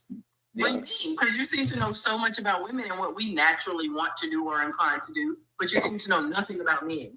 It's strange as a man. Damn. Yeah, I don't understand. I really. You don't understand that? No, I don't. I literally don't. All right. I understand it.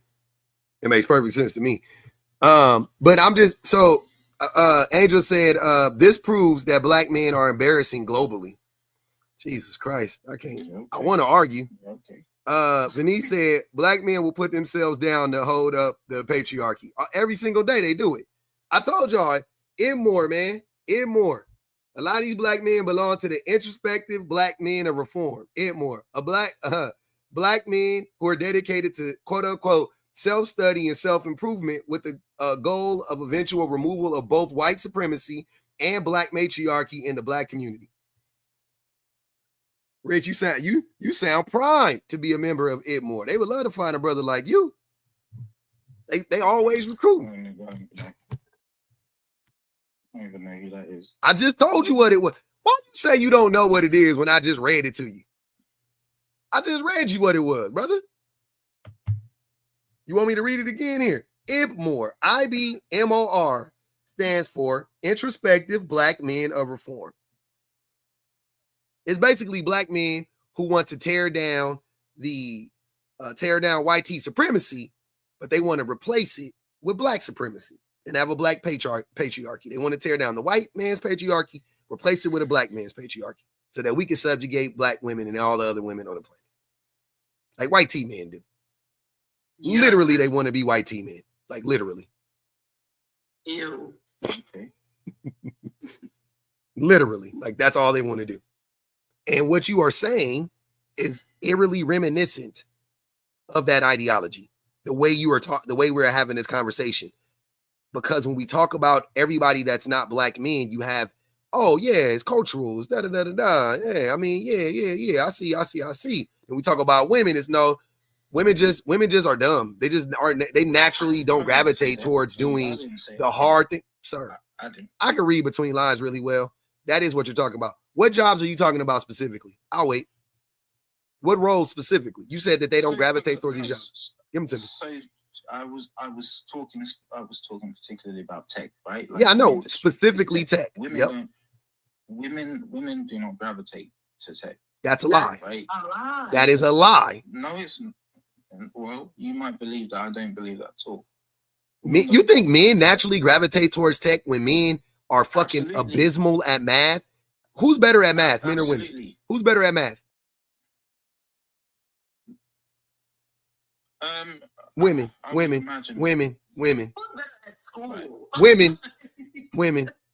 Better at math, specifically women. Yeah, historically women, currently women, like for like a lot, like thousands of consecutive years, women. Let's look at society. Let's look at consumer tech, right? Who are the biggest consumers of tech? Men or women? So this is a level playing field. Anybody can take an interest in and buy any tech items that they like, right? There's no barriers there. But who are the consumers of tech? Who buys the most tech? I think men buy the most tech. Right. Yeah. So if you can see that, right, how can you suddenly not see that men are more interested in tech? Stop! That's not what that means. We eat the most red meat too. That don't mean that we want to be fucking cattle farmers. Like, what are you talking about? Just because you consume something doesn't mean you're the most interested in it. You're just the largest consumer of it, sir. Like, come on, bro. That is not what that means. That is not what that means, sir. I'm sorry. This is a point, though. Even if it does mean that, men being more interested in tech isn't something that y'all just naturally gravitated to. It's because tech has been seen for all this time as a man job. STEM in general has been more pushed to little boys and men. That's why you have to have whole organizations like Girls Who Code to normalize the fact that little girls are also interested in these things, but it hasn't been nurtured in them because they've been pushed in a different direction. Hey, what do we consider in tech? Because the more I think about it, I might have spoken too soon. It might not be men. Like the more I think about it, I'm like, damn, so are we talking about like blow dryers? Are we talking about like are we talking about like what? No, I'm saying like what are you considering to be tech? Like what is tech to you? Cell phones? Because women love cell. Like what are we talking about? Computers? I'm very, very confused. Like what are we talking about?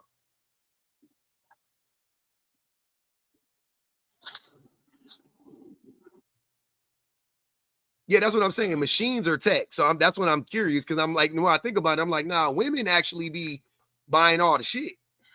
They usually be the ones like I'm talking about like that type of shit. Like they usually buy that type of shit. So what tech are we talking about? I'm confused. What are we talking about? We're talking about the Xbox. Okay. Video games, men. Yeah. Video games, men. Yeah, for sure. Definitely. But when I think about tech, video games, okay, aside from phones, which we all need, right, to communicate, so things like tablets, laptops, video games, all that stuff. This is a tough one. I want to look this up. Definitely, man. Who consumes the most? How would I look this up? Somebody smart tell me how to look this up. You could just say who consumes the most tech. Oh, okay. You would probably have to say which group is the biggest consumer of technology. Yeah, between men and women. This is a good one. But also judging that based on purchasing is also that's not how it would work, but yeah. Sometimes he make the major purchases, but he could be purchasing it for, like, men sometimes make more money for the household. So y'all being the purchasers. Women, hold on, wait. Hold on, wait. Women control 85% of tech purchases globally. Oh shit! Well, indicating a significant influence in tech spending. 85% I mean, that's trash. That's nonsense. Let me explain how it is 85%, right? So when men are thinking tech for men, they're thinking like an Xbox or PlayStation console. Yeah. Yep. So a woman on her phone, right? Women play almost as many video games as men. It's just our games tend to be like in our phones. We don't have whole consoles and stuff usually. When you have like the things that like to monitor your body weight to fat ratio, to bone density ratio, like those types of scales and stuff are geared towards women. When you're trying to figure out a lot of the like AI workout systems, AI like Peloton. Yep, like that's all women. the toner, women are more likely to have a Apple Watch or a Fitbit or a tracker in order to track. When your refrigerator tells you what's in it, everything that is tech. When you have the newest washer and dryer, that's photography. I would say women. Photography for like cameras and shit. Definitely women. So Kitchen gadgets. Yeah, that's what I'm saying. Hold on, look. If you go over a man's house, this nigga gonna have a 65-inch TV on the floor, and he gonna be sleeping on crates and boxes and shit. And it's gonna be empty. I'm talking about if he live by himself, that's what it's gonna be, right? If you go over a woman's house, she gonna have all the gadgets. She gonna have a bunch of little shit. Like, if it was just to like if I was going to walk through my like my bedtime routine, right? I have a sound box for when I have to give me the thunder and lightning. I also have like my little Bose speakers and stuff like that because I also want to listen to something else while listening to the rain. The fan that I use that's going to like shut off at a specific time so that I don't wake up freezing. Yeah, is like this is tech. Right? And women clean up, and women actually clean up. So they all more likely to have like fucking vacuums and you know what I'm saying? And like shit that you need to keep your house clean because niggas don't be even the stuff, I'm thinking about even the technology that I buy for my kid. Like, oh yeah, oh, woo, and you know, his all of the things to beat to the mom duties to help make that easier. I didn't even think about that. All that shit. Yep. Damn, I was wrong. When I said it off the rip, I was thinking like Rich. I was thinking like video games and you know what I'm saying? I was thinking little shit like that. And I was like, wait, nah, my wife got a bunch of shit. like she got a bunch of shit that she be using. Cams. I have 2 nanny cams in this house. One for the puppy, one for the kid. But yeah, the person who invented like, you know, the alarm for the house to make sure that people don't break in because, you know, not everybody has a man to jump up at 4 o'clock in the morning to face the run. You know, like, so a lot of the tech that is of necessity is consumed by women. All the ways in which we, you know, we're sitting here trying to figure out like how to like, you know, do your food prep and your like day-to-day cleaning and track your steps to make sure that your waistline stays just so. Like there is like the amount of tech that women use. It's crazy. Yeah. Yeah. No, that makes sense. I'm with all of that. I'm glad we had this discussion because I would have kept thinking it was me. And the reason I was thinking about that, and I was just thinking the fact that men just be buying a bunch of bullshit sometimes, and we'll just have, you know what I mean? Like we just be having shit. I love tech. Like I like, you know what I'm saying? Like I like tech. But yeah, like I bought, I ain't gonna even tell you I'm stupid. I bought the ice maker recently. I'm a dumbass. I be buying shit. I like little gadgets personally. You know what I'm saying? I be trying to find a thing to make my life more easy and more fulfilling, and I try to get it through a gadget, right? But I got a bunch of shit right here. I got lights and shit all behind me. I got a computer right here. I got a phone. I got a microphone. I got headphones. I got, you know what I mean? I got a bunch of shit personally I use. But yeah, my wife got a bunch of shit too. She got a bunch of shit. Yeah. So yeah, that makes sense. And then also one of the reasons why tech tends to be male coded actually has to do with what people do in the tech field. So for example, if you go to the largest tech show in Las Vegas that happens yearly, they have a thing where the like the pavilion that you go in, where dudes are trying to figure out how to sell you a VR headset and find you better ways to like watch porn and everything, and all the things that are going to make you rich and are frivolous. That the investors, everybody, most of the people in there tend to be men. But then when you go to the pavilion where they're sitting here trying to like solve world problems, like how to get plastic out of the ocean or like deal with certain types of, basically I'm going to save the world tech, that's where most of the women tend to be. And so they started advising women in tech that that altruistic integrity where they want to save the world through all the things that they know, to stop doing that first. Go and find and make something frivolous for men to want to throw money behind to invest. And when you get all your money up, then you should go ahead and use that money for your save the world endeavor. Yep. Because even to this day, Dr. Hadia Green, who is in tech, who made a nano laser that has cured 100% of cancer in lab rats. She is still working her tail off on this app and other places, trying to get the $10 million she needs to go to human trials. And nobody wants to put the money behind her because, you know, she's Black, she's a woman, you know, who wants to get rid of cancer when we could just treat people in perpetuity? So like her save the world measure is like, she is literally like tiptoes away from being able to solve like a global problem that has been plaguing us since the dinosaurs. Yep. And yet still the poor woman can't get any funding because the want Orally Foundation. The men is gonna stop it. So Nigel said cognitive dissonance. Aquarius said, we compartmentalize our beef to the guy accordingly. Appreciate you, Osa. 3 said, public, just play those jokers that short Terry Crews video every time. Quote, men don't see women as all the way human. Damn, he said that? I never seen that. Teresa said, the most educated people use the most tech. Women. Aquarius said, the tech he is talking about is Tech 9. Tech 9s and switches. He said, what that boy say? We go, Drake goes, ooh. I can't remember the song. Can't comes to. I can't wait to bust at you. Yeah, so the overabundance Hold on, wait. podcast microphones. Wait. Let me finish this one. Teresa said men spend more money, but women buy more goods. Yeah, men be just being frivolous with their money. Hold on, Vanity. I want to let other people get in here real quick. Teresa said last night I told y'all who his Makia Corbett was, and I just told y'all I'm now an AI engineer.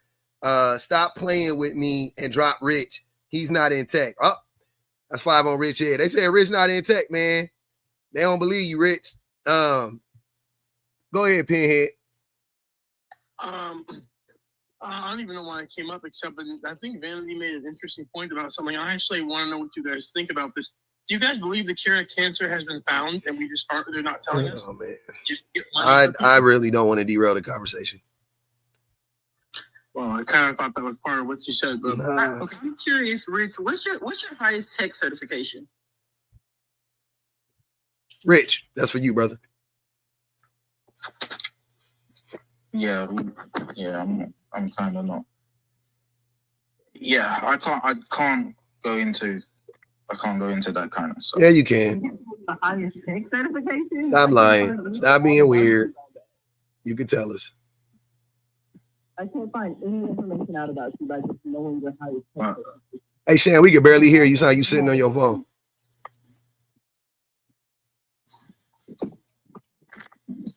People really coming at me saying I worked in T-Mobile, I sold phones. Look, I mean, they just want to know your highest level of it because what you're saying now, it don't add up, brother.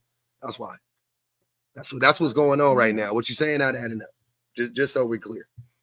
You've been wrong about several things concerning tech. That's why they're asking. I got a degree. Okay. University degree. Sure, show it to us. No, I want to see the degree. I want to know your highest tech certification. Janitor at Google. Look, I'm not here to talk about me. Bro, why is that a hard question for you? You what? Sorry?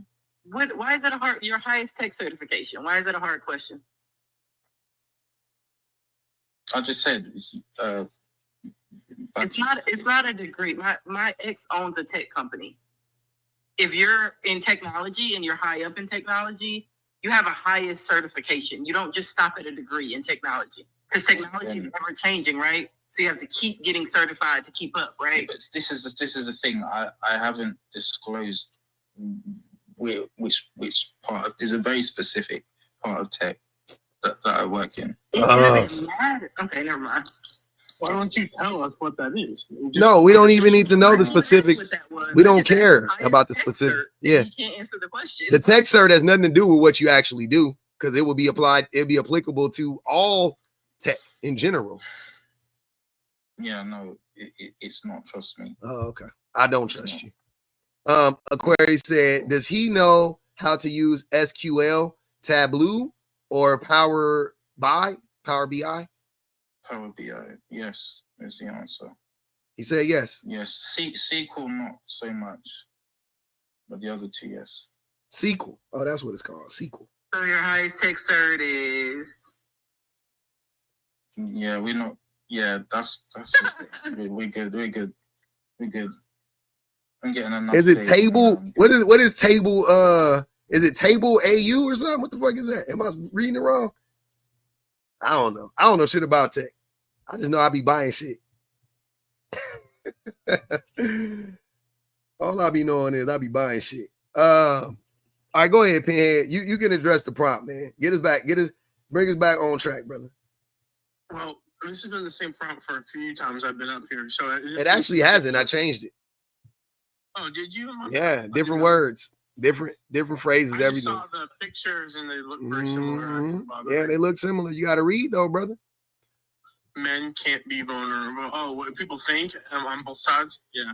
Body count matters. Submission and competition. I mean, I agree because men can't be vulnerable. You hear that quite a lot from lots of people. Body count matters. Yeah, more on that side.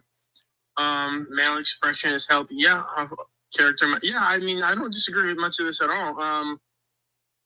It doesn't seem very controversial, like some of your topics that I think that more are controversial. So I don't have a whole lot to disagree with you. Oh, this is definitely controversial. Mooney, what do you want to say? I'm sorry, go ahead. Hey, I'm not going to be up here long. It's back to the tech thing. I know you want to move on. You're good. Let me just, number one, I worked in don't sleep on the cell phone industry. We know a lot about tech. Number two, I was a full stack software developer for years. But the one thing that I'll shut down about men knowing tech, have you ever seen men try and type on a keyboard? Oh, you mean me? No, just men in general. Yeah, you mean me? I'll be your Huckleberry. You know what I mean? Yeah, it's me. Men can't even type on keyboards. Yeah, that's me. Right? And the history of the secretary, when keyboards were out, typewriters, it was the women, right? When you had computers, it was the secretaries. They didn't hire men to do it. They hired women. Men historically have never, ever been big time users for tech outside of video games. Also a semi-pro gamer. They're pretty shitty at that too, right? They just can't do it. When I was working in the cell phone industry for years, and I was working on the enterprise system, so I would set up business enterprise, email enterprises for businesses. The men couldn't handle it. They would come in and they would get their Blackberries or their Palm Pilots at the time, and they couldn't even figure out how to get their phone information, how to turn their phone on, how to put their email in there. They would get somebody else to do it. Men are the original get somebody else to do it when it comes to tech. So miss me with that shit. Also, women were up and coming in the tech industry, especially in software development, although that's a rough trade to be in right now because it is being outsourced, unfortunately. Hey, Mooney, who's it being outsourced to? Ooh, honestly, India. India, right? I knew, but I just wanted to put that out there because it's cheap labor. It's cheaper. Honestly, I know. If you're a full stack, a lot of full stack people will focus on the front end, and that's something that anybody can go to YouTube University and learn. Also, again, to speak to, I don't know which person was saying it, degrees are nice, but I know people that have spent a year and a half learning shit on YouTube and getting jobs at Google because either you know the content or you know the coding. Oh yeah, you don't. Yeah. And nobody's in Silicon Valley coming up with new shit. You're just fixing existing code all day. It's a fucking nightmare. But anyways, I say all that to say, when next time a man says, "Oh, we use tech," ask him to type on a keyboard with more than 2 fingers. Nah, that's it. That's all. I refuse. Thank you. Yeah, my mama could type like I don't even know what's a lot of words to type a minute, but she can type a lot of words a minute because I've seen her do it. Hey, I used to watch my mama at work, and she'd be typing, and she'd be talking to me and typing at the same fucking time, and I never saw her go back and correct. She'd be, yeah, and yeah, okay. So what you gonna and be giving me directions and shit like that? And meanwhile, back at the ranch, I'm on that motherfucker. Like he told her to leave around 3 p.m. Hey, one time, hey, this is all I know. This is why I love my granny. Y'all can never ever in your life talk bad about my granny. Cause my granny built me up. One time, my granny told me to do something for her on the computer, and I was typing, and she said, Pete, you type faster than me with 2 fingers. Hey, I think it was just the sound. It sounded like I was typing fast, but I wasn't though. She said, Pete, you type faster than me with 2 fingers. I looked up at her, I was like, for real? Thanks, Granny. Oh man, I miss that lady, man. She was there. It's so sweet because if I walk in and see you type with 2 fingers, I would have got pissed. So She said, baby, you type better than me with 2 fingers. piss me off. That's the first time anybody ever told me. Oh my God, man. That shit terrible. Tonight just said typing like Tyra Banks on life size.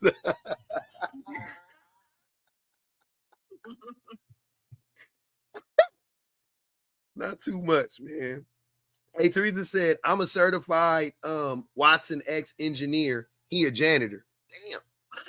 I'm gonna throw that too. I'm gonna throw that 2 on Rich too. That's 7 on his head, they said. Yeah, so so Pinhead said he agrees with the prop. Okay. Then you must have been. Can I ask? Yeah, go ahead, Rich. Sorry, go ahead. You got it, brother. I was gonna ask. So what's wrong with the red pill bit where it says provide, right? So the whole provide and protect bit. What's wrong with a man, believing that he should do that. The thing that, because men complain about it, sir. Like, men complain about, oh, see, y'all just want a man to provide, and we got to make a paycheck, and men got to go out here, and we got to build ourselves up from the ground up, and women born with they, like, men complain about it, and then when women say, okay, then don't do that. We just want you to be self-sufficient. I don't think it's the same men that complain about it. It's the same men. It can't be. It is. It can be. Brother, men are hypocritical. It can be, and it is. It's the very same fucking men. The same men that claim that every man has to be a provider are A, not providers themselves, and B, they get upset at women who expect men to be providers. They call them gold diggers. So yeah, it's the same men. Trust me. I've spoken to them many a times. Kind of like what my life's work is at this point. It's the same men. Okay, so you have an issue with a person believing that he should protect and provide as long as he is not simultaneously saying, complaining about it. I have a problem with men thinking that it is your duty as a man to be a provider and a protector in the most conventional sense of the words. Not in reality, because I think that we all should be providing and we all should be protecting. Women provide and women protect. Men provide and men protect. I don't think it's an either or thing. But also, the problem with the provide mindset with men is that it stops there for a lot. Like a lot of men who feel like I'm the provider and the protector, y'all don't go much further than that on what you offer to a family, to a woman, to children. It's just you put all of your pride and all of your worth into providing, and that's really it. Yep. And then you think all I got to do is go to work, and then when I come home, I get to ignore my family because I went to work and I worked 8 hours a day, the same 8 hours I would have worked with or without a family, the same 10 hours I would have worked with or without a family. Right. But now I get the luxury of coming home. I get a hot meal. I get a warm woman in the bed, a warm body in next to me in bed. I get to rub on boobies every night, and all is great. All is grand. Just because I went to work. So let's say a guy does that, right? And he does really well at work, and he's able to provide a good life for his family, his wife, and his kids. You don't think he deserves all of that? No. Deserves to not show up for them outside of providing? No, absolutely not. Okay. And that's and that's my point. That you think that like, and that's thank you, Rich. Thank you. Thank you for proving my point. Exactly. That's what men think provision is. That's what I was saying in the most conventional sense of the word. That's what Shan was talking about. What men think providing is, what it looks like to men is go make money. If by some chance you make enough money to, you can buy a big house and, whatever, you can live this opulent life, then you are not responsible for anything else that goes on within that house, including the people. I mean, especially the people. I mean, it's not what I said at all. That is what you just. What I said at all. Then you said, doesn't he deserve all that other stuff? Which what I said was he doesn't show up in any other way outside of providing. You basically said, doesn't he deserve to do that? I mean, look, no. I think dads are always going to want to show up. No, they're not. Types of ways, particularly with their kids. No, they're not. That's not true. Dads don't want to show up. Don't say that. You can say some dads want to show up. You can't say dads in general because we don't. I can't speak for all dads, obviously. I didn't say all. It's not all. It's in general. A lot of dads don't. Most dads don't really want to show up. That's why y'all get so stuck on the provide thing. No, I'm gonna go to work. I'm gonna go work. I'm gonna bring the paycheck home. Yep. That's an easy cop out. I was working all day. I'm too tired to deal with these kids. So you saying that you don't appreciate the fact that I allow you to stay home with these kids? That's what the man said. From the rich dad to the poor dad, to be honest. Because the poor dad was working all day too. He just didn't make as much money. He was probably working a lot harder and more than the rich dad. So y'all both use that excuse of, I was working, I don't have time for these kids. I don't have time for the woman. I don't have time to meet her needs. I don't have time to talk to her. Yeah, so I'm see for me, I feel like my experience is just very different to yours because I don't. What experience?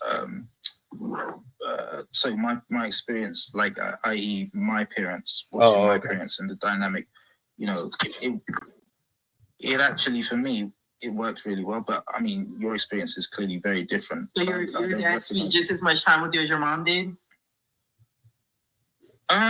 Hell no. Yeah, no. Hell no. I'm just wondering whether he spent more time. It's always y'all. Y'all always lying. Stop lying. Damn. Conveniently. I'm literally. He was a single dad, wasn't he? No, he wasn't. They was together. So your mom and dad were together, and you're wondering if your dad spent more time with you than your mom did. It's not possible if he was to work that he would spend more time with you anyways.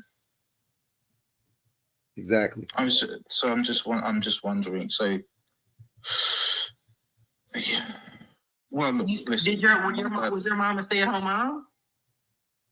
At times, sometimes she wasn't. Oh, okay. So your mom was a stay-at-home mom for any point in time. Was your dad ever a stay-at-home dad?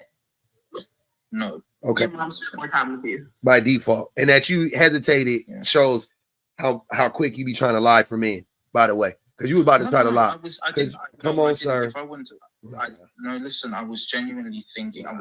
There was no thought. How would you possibly be genuinely thinking that your dad spent more time with you when your mom was a stay-at-home mom for several different?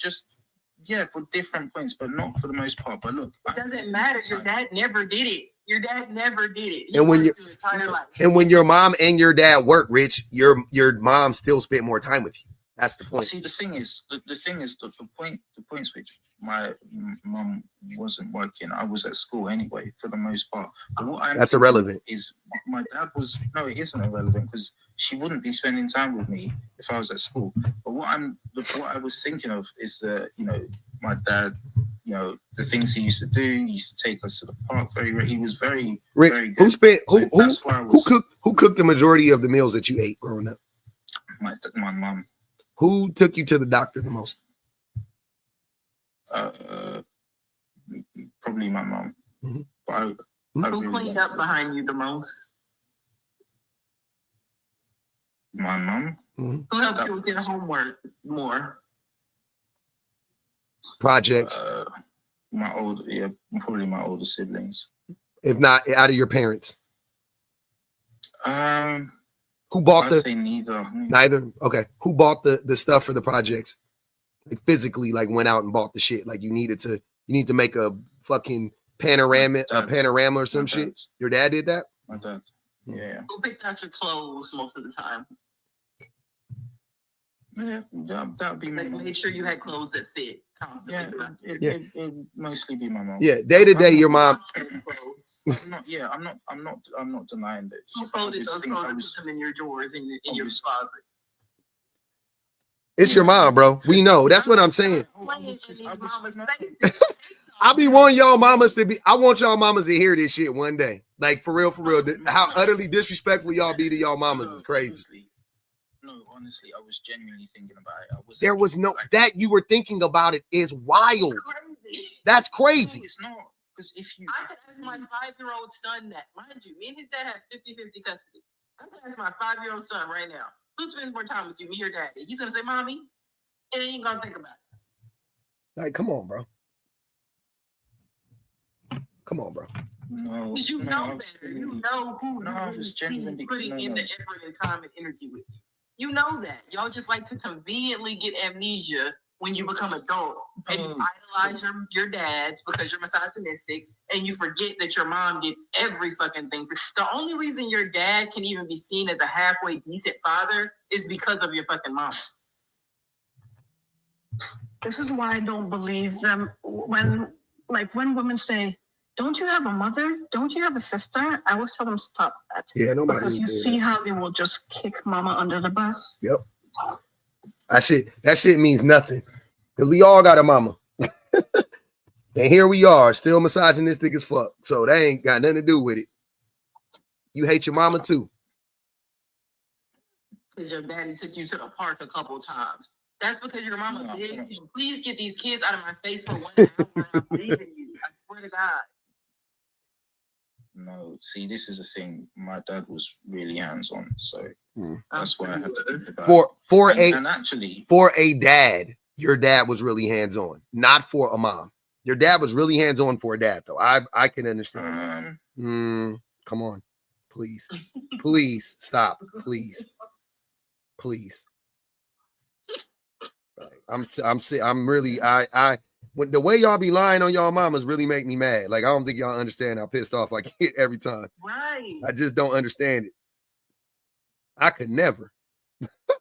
I would never get on the internet and lie on my mama and tell y'all that my well, you know, maybe what?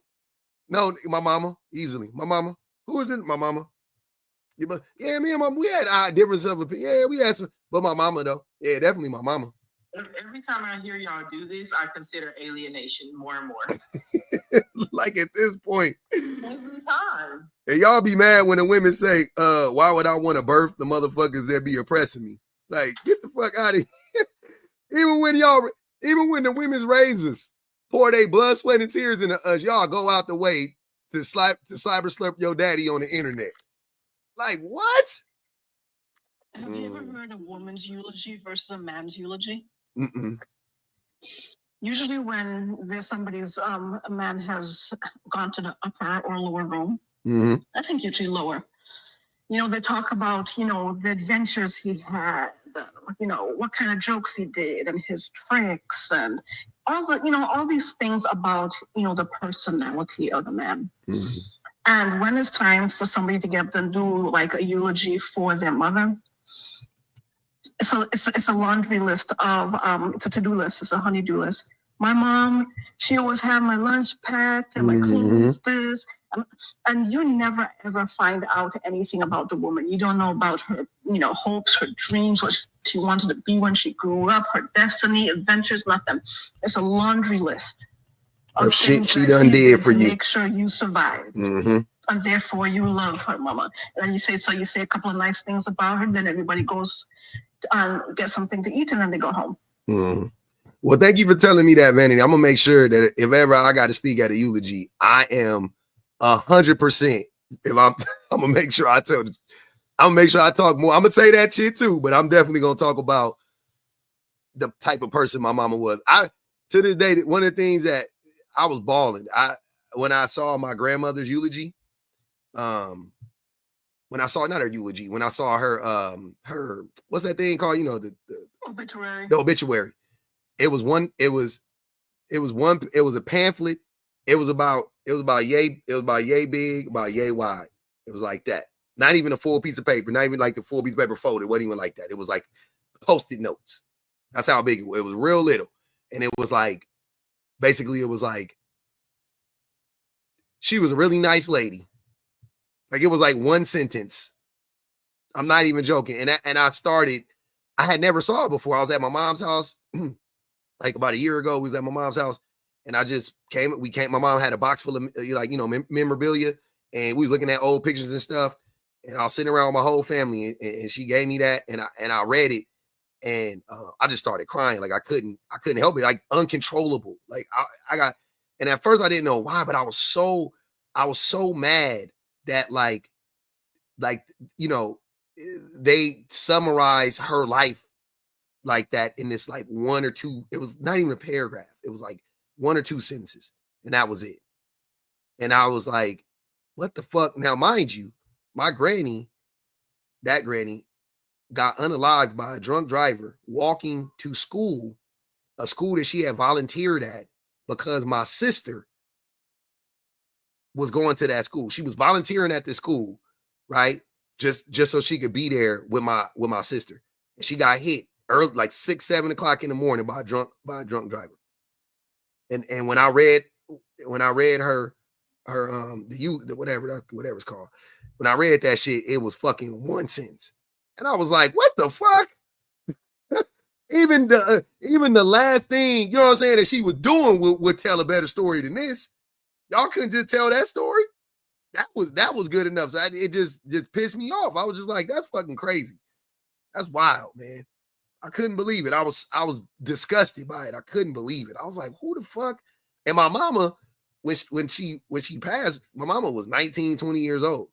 You know what I'm saying? She was young. 20, you know what I'm saying? She was 22, 21, 20, maybe somewhere around there, right? Well, my brother was born in 76. I think she passed in 79.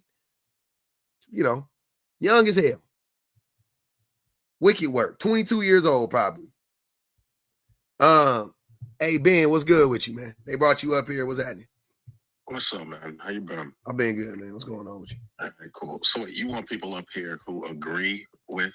I want you to speak on the prompt. You can agree or disagree. I don't know why they brought you up here, but you must have been disagreeing or saying something. So, I mean, I just know your stance on everything. So, do you know my stance on everything? Okay. I said, do you know my stance on everything? That's a wild statement. Well, I mean, you know, you're anti-red pill, so. I am anti-red pill, but you don't know my stance. Okay, so then that means you definitely disagree with body count matters, provide everything on the red pill. Yeah. Okay. So I'm just up here to say, yes, body count does matter. Mm-hmm. Why? Why? Why? It matters because when you are looking for a wife or in any type of serious relationship, the point under body count matters, men have to provide. That's why body count matters. What? How are those two things connected? Because of a woman's attachment to the man. So if the man is providing. Huh? That sentence. What? I'm so confused. What? What are you saying? I'm saying that if the man is the leader of the household, he should be with someone who is more attached to him. And if the body count is that. So if a woman has more partners, she's less likely to be attached to her male partner. Who told you that? It's just my common sense. It's not common sense. But who told you that though? Like, how did you come to that conclusion? You just made that up then, because that's not a real thing. I think it's very logical. It makes a lot of sense. Okay. It's very rational. Okay. Make it make sense. I just said what I said. That didn't make sense. Sir, that's not an explanation for it. Okay. So there's a legit study saying that a woman with more sexual encounters is going to. You just said that. You just said it's common sense. I'm sorry. So now you're saying it's a study. What study? There's a study that says that women with more sexual partners. What study? Who made it? I don't have the study in front of me. I can find it. Yeah, find it. Tell me who it is. I mean, for right now, you can pause. I mean, right now you can keep going, but later on, don't. So what I'm saying is don't reference the study right now, right? Because I want you to logically explain to me. If you may not know who made the study, that's fine, but explain to me logically how that would lead to women not being able to connect with a man. I'm very curious. Because there is a pair bonding relationship between a woman and a man. Based on what? When they have sex. And that can be damaged based on how many partners she has. If she has 100 partners, her pair bonding will be ruined. Okay. So or at least weakened. Do you think that men don't have the same issue? I believe it's less relevant for men. Which is not true. Even if you read a study that's said that's not true. So that doesn't make sense logically. I know, but I mean, I'm saying logically that doesn't make sense. It would be the same for men and women because it would be a biological thing, correct? Okay, so when it comes to these sexual encounters, but there's also another end of it that would require men to have more sexual partners than the woman, and that would be learning women. What? Learning women. You need to have however many bodies to learn how women act and how to carry yourself with a woman to. Man, you don't get what I'm trying to say? No, more sexual I don't. you need more sexual partners to be able to know who women are. You need what? And the reverse isn't true. Whatever you would say about men, it would be the same thing about women. That's what I'm saying. But no, because women should be following. Because if she has less sexual partners, she's more inclined to follow a man she's with. And if she has more, but wait, that doesn't negate what Pinhead just asked you though. So women would also have the same need to sleep with a bunch of men so they can know men as well, based on your logic. Unless you're saying once you hunch one man, you hunch every man. Is that what you're saying? No. But oh, as long as she's able to get one semi-good man, right? And I believe that's all she needs. She should be able to, it would help her connect to that man. If she has less sexual partners, she has more, she's more. Pause, but that's the exact same in the reverse situation too. If a man gets a good woman, he doesn't need other sexual partners as well. Yes or no? Well, how much harder is it for a man to find It's easier for men to find a good partner than a woman to find a good partner. Can you explain how? Because men are more likely to be abusive towards women than women are to be towards men. Because men are more likely to be abusive towards. You're just speaking in a physical sense. I'm speaking. No, I'm not just speaking in a physical sense. But even if I were, it would still be correct. But I'm not. I believe that women can show, even though it won't be physically abusive, because a woman can't really do anything to a man physically. She does have her own ways of manipulation towards a man. Yeah, that's that logic is taken straight out of incel. That's a straight from incel talking points. Like they invented that concept. Is that what been in the peer bonding thing? Yeah, that's all from the incel community. Ben is repeating verbatim incel talking points. I don't know if Ben is an incel though. That's the funny thing about it. But he's like, you're just regurgitating incel talking points. Like, no, I'm not even joking. I could tell you, like, I'll tell you where it came from and everything. Like, that is just an incel talking point, without a doubt. That's not true. Women are far less likely to abuse in every way, on every level. Women are less likely to manipulate. Men are more likely to manipulate. Women lie less. Men lie more. Men physically harm more. Women physically harm less. Men emotionally abuse more. Men verbally abuse more. Like on every single level. So you don't believe that a woman would test the man she's with? No, that's not what I'm saying. I'm saying that it is easier for a man to find a woman that won't do him any harm than it is for a woman to find a man that won't do her any harm. You're talking about from a physical. I just told you. I don't know why are you going back to that? I literally just laid it all out for you, and you still want to go back to what I never said to begin with. Because again, even if we want to say just physical, when that would still be good enough, brother. But I'm not even saying that. Yes, because the physical is the true damage that a man can do to a woman. A woman can do her damage from another point. That is a lie. Women are far less likely. Hold on, Ben. Logic. Let's use it. Right. Mm-hmm. If a woman was verbally abusing a man, does her chances of being physically abused go up or down? To her chance of being physically abused go up. Yep. Are we speaking in a term of sir? This shit is not rocket science. Don't overcomplicate it. I'd ask the question very simply. If a woman again is verbally accosting a man, is the likelihood that she will be physically accosted, does it go up or down? That's it. Random man, yes. No, from the man in a relationship.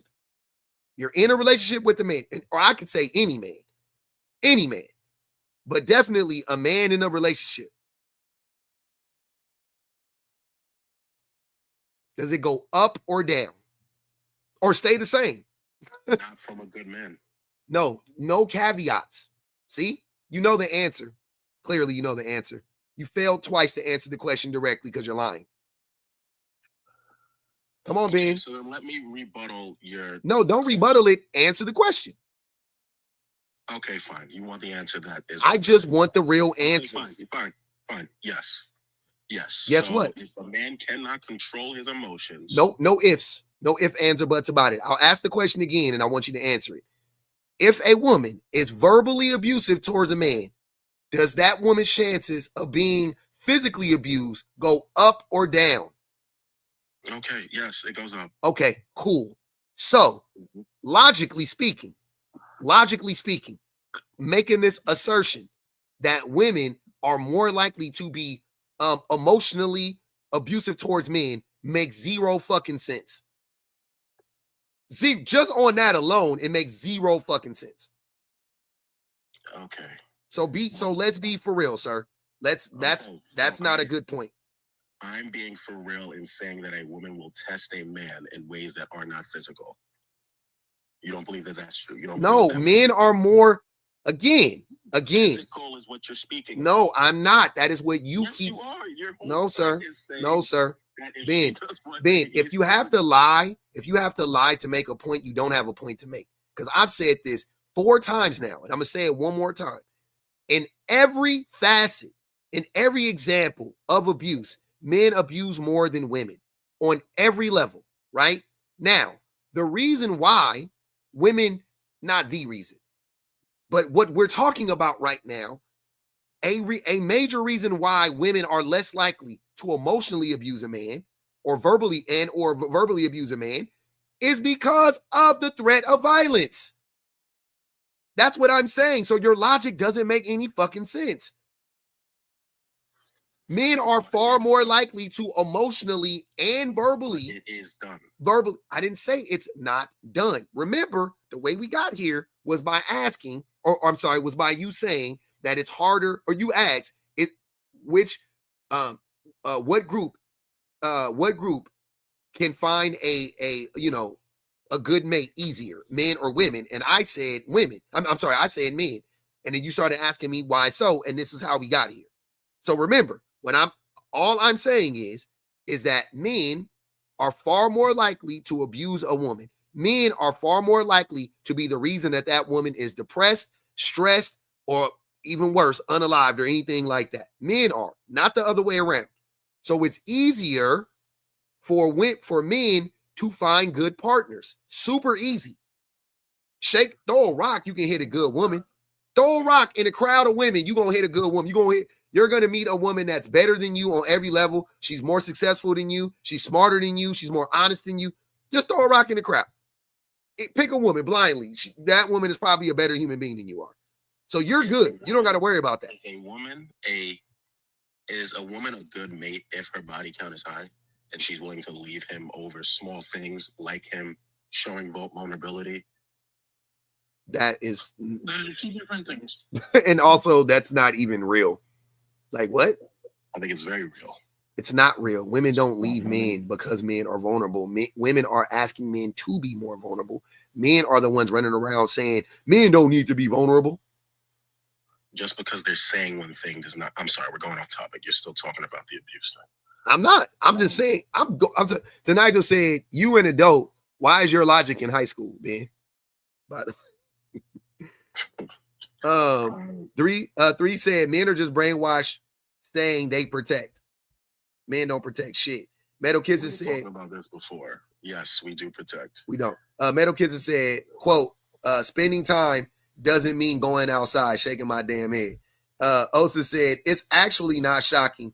This is the patriarchy. It does value invisible. It does value invisible labor. He is given the real male perspective. It's sick. 5 on this guy. And Tinley said, sir, you can go to hell. Metal Kisses said, I'm not attached to shit, bitch. Exactly. Hold on, man. Exactly. High body count. She's not attached to anything. Maud said, Smex equals follow the man. Are women dogs to them? Hold on, I have a I'm quite detached myself, and it has nothing to do with high body count because I don't have one. So it's really weird that like y'all associate everything that women do or don't do to how many other little earwackers we've experienced. I personally don't think that women should have a high body count, and it's because I think that most of you aren't worth the weight of, you know, your bodies. Like, there's no point in sleeping with most of you. You're not going to get an orgasm. You don't have any money to leave her. You're not going to really leave it. Like, there's no benefit. Mm-hmm. So there's really no point in letting y'all touch women at all. So that's why I think that women should have a lower body count, because if you're telling women that every time she lets a man touch her, you're the poison, right? So stop letting the poison touch you. Y'all are the ones that are low value, because your value goes up the more you have access to us. Our value decreases the more we have access to you. That means you're the poison. That means you're the parasite. That means you're the one that's valueless. Wait, but I have two questions for Ben. Ben, how old are you again? I'm 32. And this is personal. You don't have to answer, but what's your body count? Well over 300. It's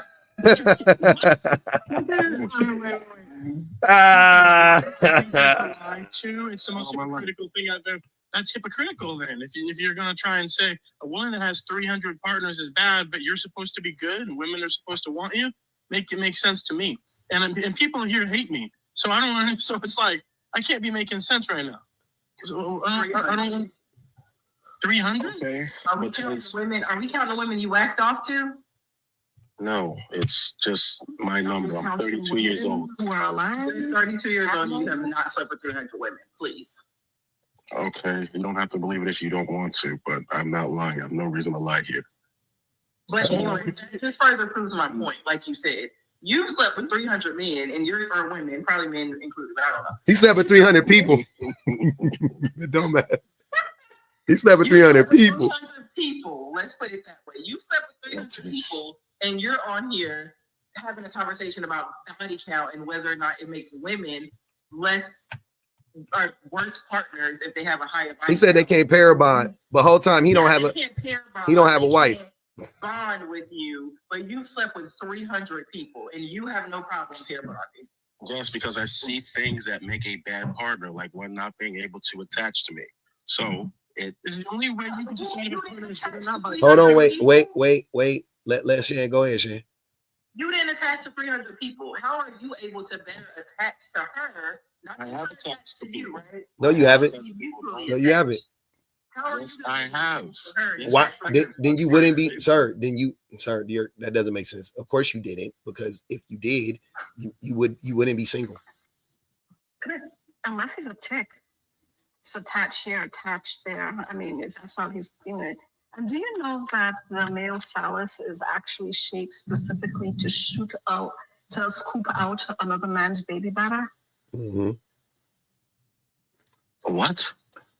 Mm-hmm. It's like a little shovel. The shape of your phallus, that mushroom is shaped like a mushroom, because it's a shovel that is used to scoop out a rival male's baby bladder from the woman that you want to procreate with.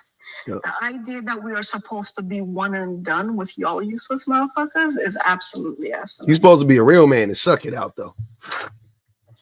But like this also, Ben, women are supposed to sleep with very few people, but you sleeping with so many women, aren't you kind of contradicting that? Because every time they sleep with you, that's one more for them, and you sleep with 300 of them.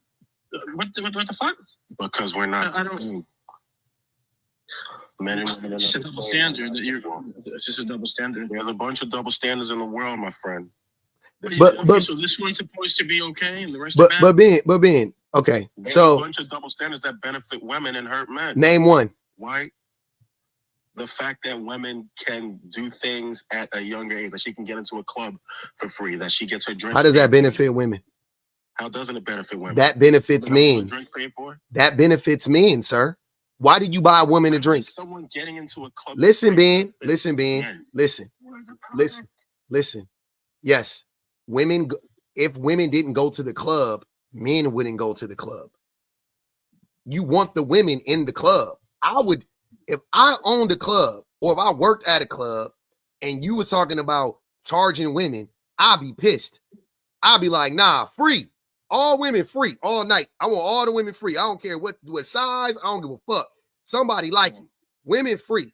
Women getting free. Not before 10, not before 12. Women free all night. Men pay $100 to get in. That would be my rule. That if I was a club promoter, that would be my rule.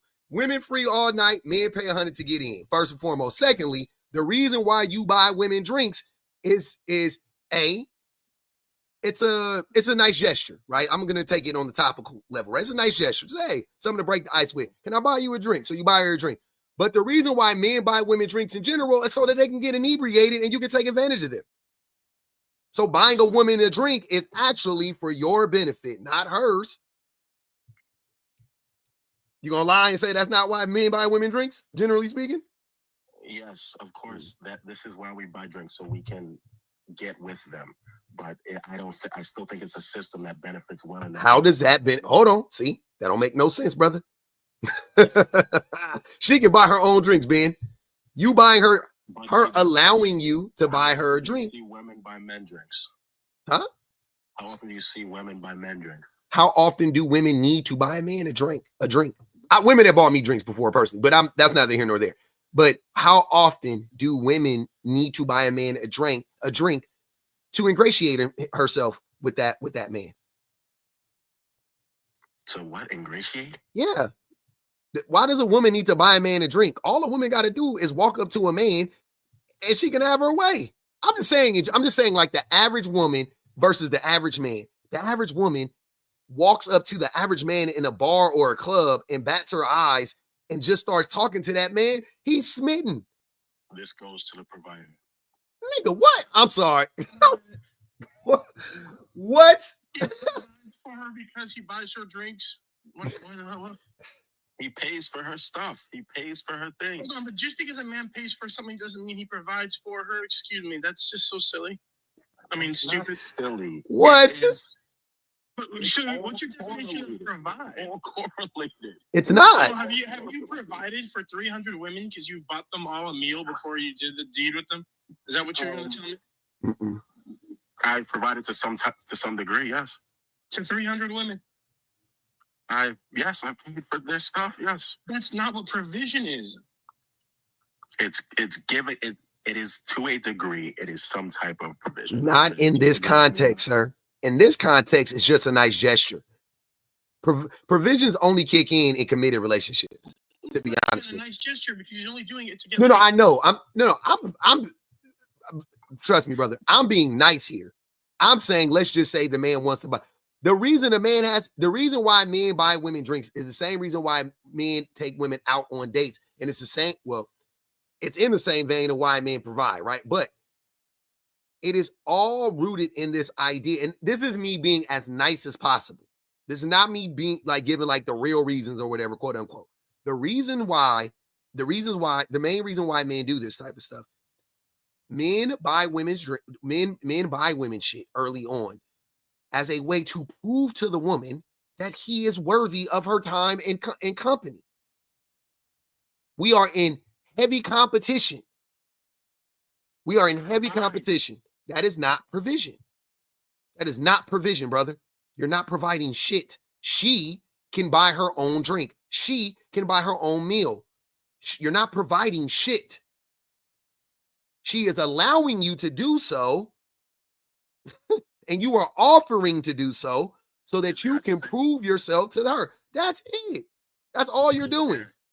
Is there a second opportunity if I take a woman out for dinner and I don't pay? Say it again. What?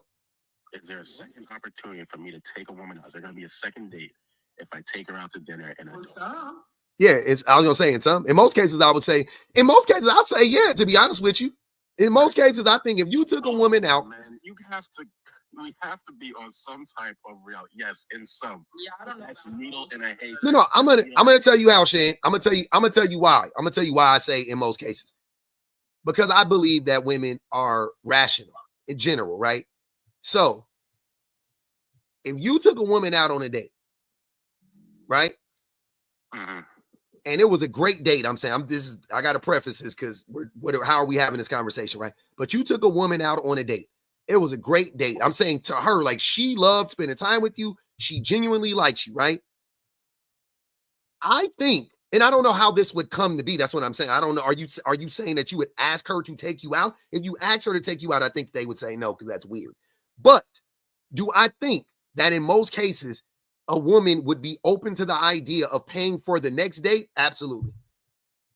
I do. No, he said if he takes her on a date, the first date, he doesn't pay, will he get a second? Oh, no. Yeah, no. I'm sorry. I misunderstood what you said completely. Okay. My fault. Absolutely not. Absolutely not. So yeah. So then I'm sorry. Provide comes back into it. No, that's not provision. Again, you're using that word too broadly. I don't think I am, because I think women are looking for the same thing. That's not providing. If you ask me on a date and I tell you, yes, I'll go on a date with you, and then you pay for the date, you didn't provide. Yeah, if someone asks, if your friend asks you to lunch, I got this, Pinhead. Let me finish. You can jump in right after me, though. Let me finish my thought, though. Okay. If you ask me on a date and I allow you to take me on a date and you pay for said date, you have not provided anything for me. What? I did you a favor. You wanted to go on a date with me.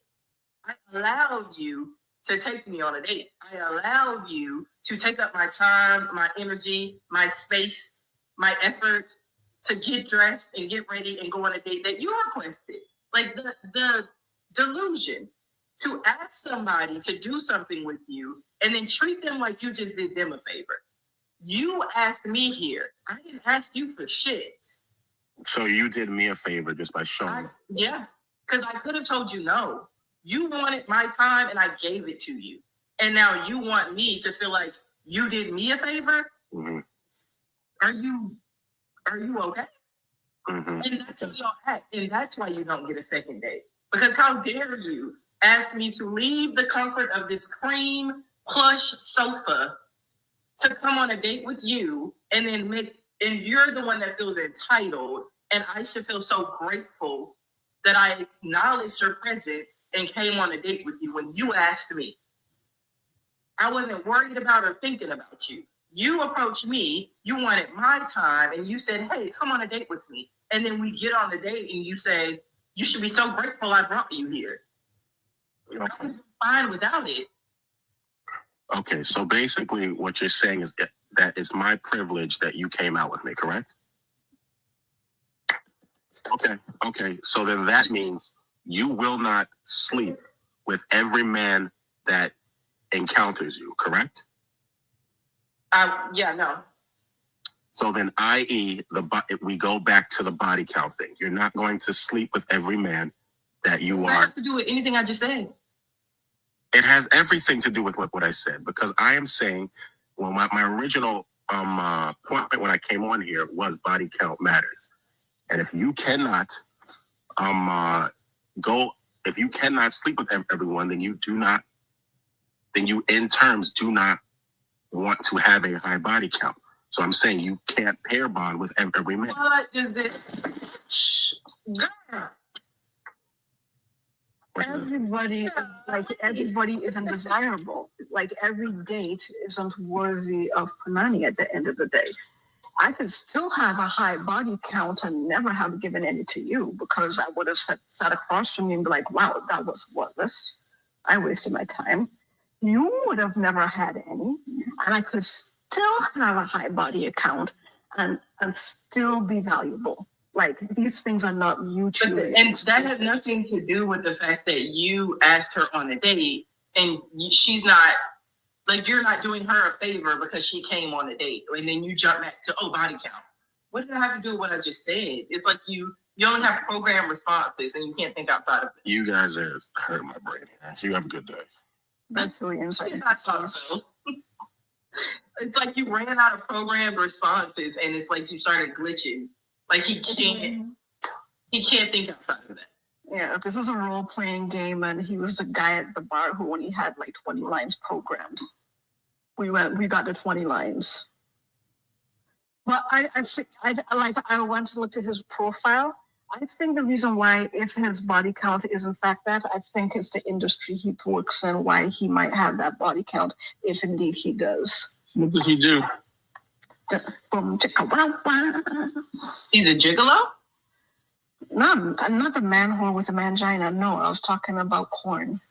Oh, okay. Oh, well. I mean, that's even more of like a double standard that he is trying to. Maybe not more, but I don't. He says body count only matters for women, but not for himself. Apparently, I don't know. That's the thing about the patriarchy, love. Rules for thee and not for me. That's how most men think. I know maybe you guys, like, I don't know what you guys think. Like, you guys obviously believe like body count doesn't matter, but like in that situation, like, would you guys wouldn't get with him? I mean, even without knowing that he had 300 bodies, right? I mean, like, it's just because he's that way.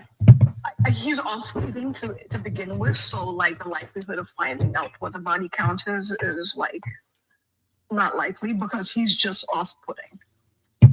And the fact that if he did have that many is maybe because, you know, every time somebody spends some time with them, they'd be like, yeah, this ain't it. And so he has to start over from scratch over and over, like about 300 times. Black Star said, this is why I didn't listen to my uncles and cousins, because they was in there talking that fuckery. Aquarius said, this body count crap, one day your daddy went out looking for hoes and found your mama.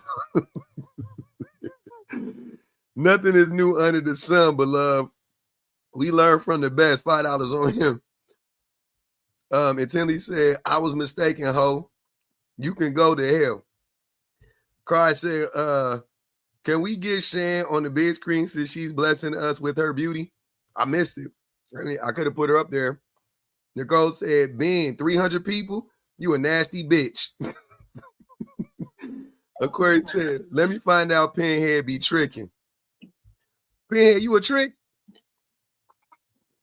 You guys have accused me of this kind of stuff before, but in this specific situation, I actually believe that it doesn't matter. However, I would say if you're, let's say you're only 18 or 19 and you have that many people, I would think. What that got to do with you tricking? What that got to do with you being a trick? Doesn't tricking mean like lying? What do you mean? Nah, bro. You too white for me. Teresa said, these men are doing endocrinology for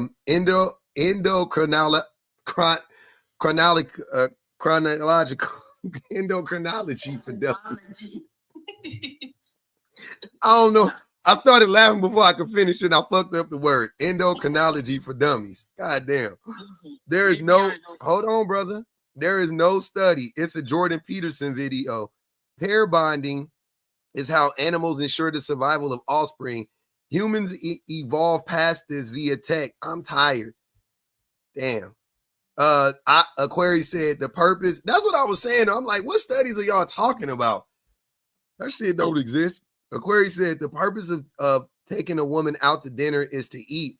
That is the exception. The assumption on you, bro. Another 5 on him. He dropped y'all. I don't know what happened. I missed it. Osa said, imagine being with 300 women and still knowing nothing about women. 500 on this guy. You are 32 years old, still thinking like this. Repent immediately. You need to start over. Nigel said, this is me slut shaming you. Whore. Shame. Joy said, 10 on Ben, please go get tested. Just nasty. Ew. Tonight just said, you are a freak hoe, Benjamin. Lashia said, so men are confusing chivalry with provision now. Exactly. Confusing. Men been trying to make them shits be synonymous forever. Yeah, being Rand, he said his brain was hurting because he was trying to convince us that it's a benefit or a privilege for women for him to pay for dates that he asked women to come on and they came. Man, it's their privilege. Is it provision if a man opened up a door for a woman? He's providing access to whatever's in the door, according to Ben. I don't know. And she should be grateful that nigga, you asked her, she wasn't worried about you. being grateful that I asked you. Crazy work. What spin driven you got? Oh, I got this line. I got that line. That line been popping. I like the citrus. I like the citrusy ones. Lime and and passion fruit. That's the most fire one. Where we at with it, y'all? What are we doing? We in the second hour and 40th minute. Oh man, it's looking like it's time to go on and wrap that thing up, baby. Y'all want something? Y'all want to say something on the way out? You can, by all means. I was gonna say I'm about to start driving, so good night, y'all. All right, man. Until he said they found out he was a Smex worker. He's angry. Tech don't want him. Nope. I asked y'all, did y'all want to say something on the way out or? No, we were just saying bye. Peace out, man. Yep.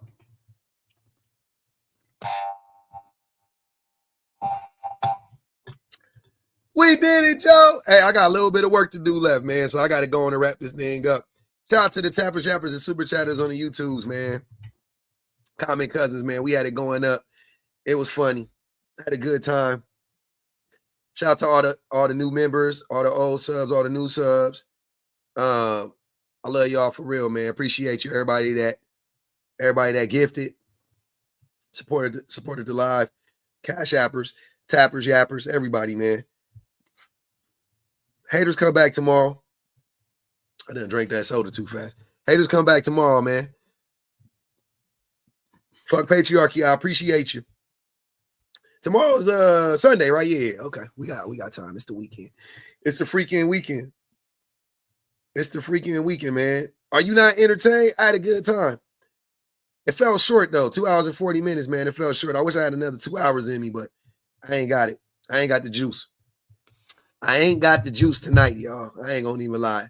It's Saturday. I'm trying to post up, but I do got to do something before I go to bed. All right, before I post up. So I'm gonna holler back. We out of here.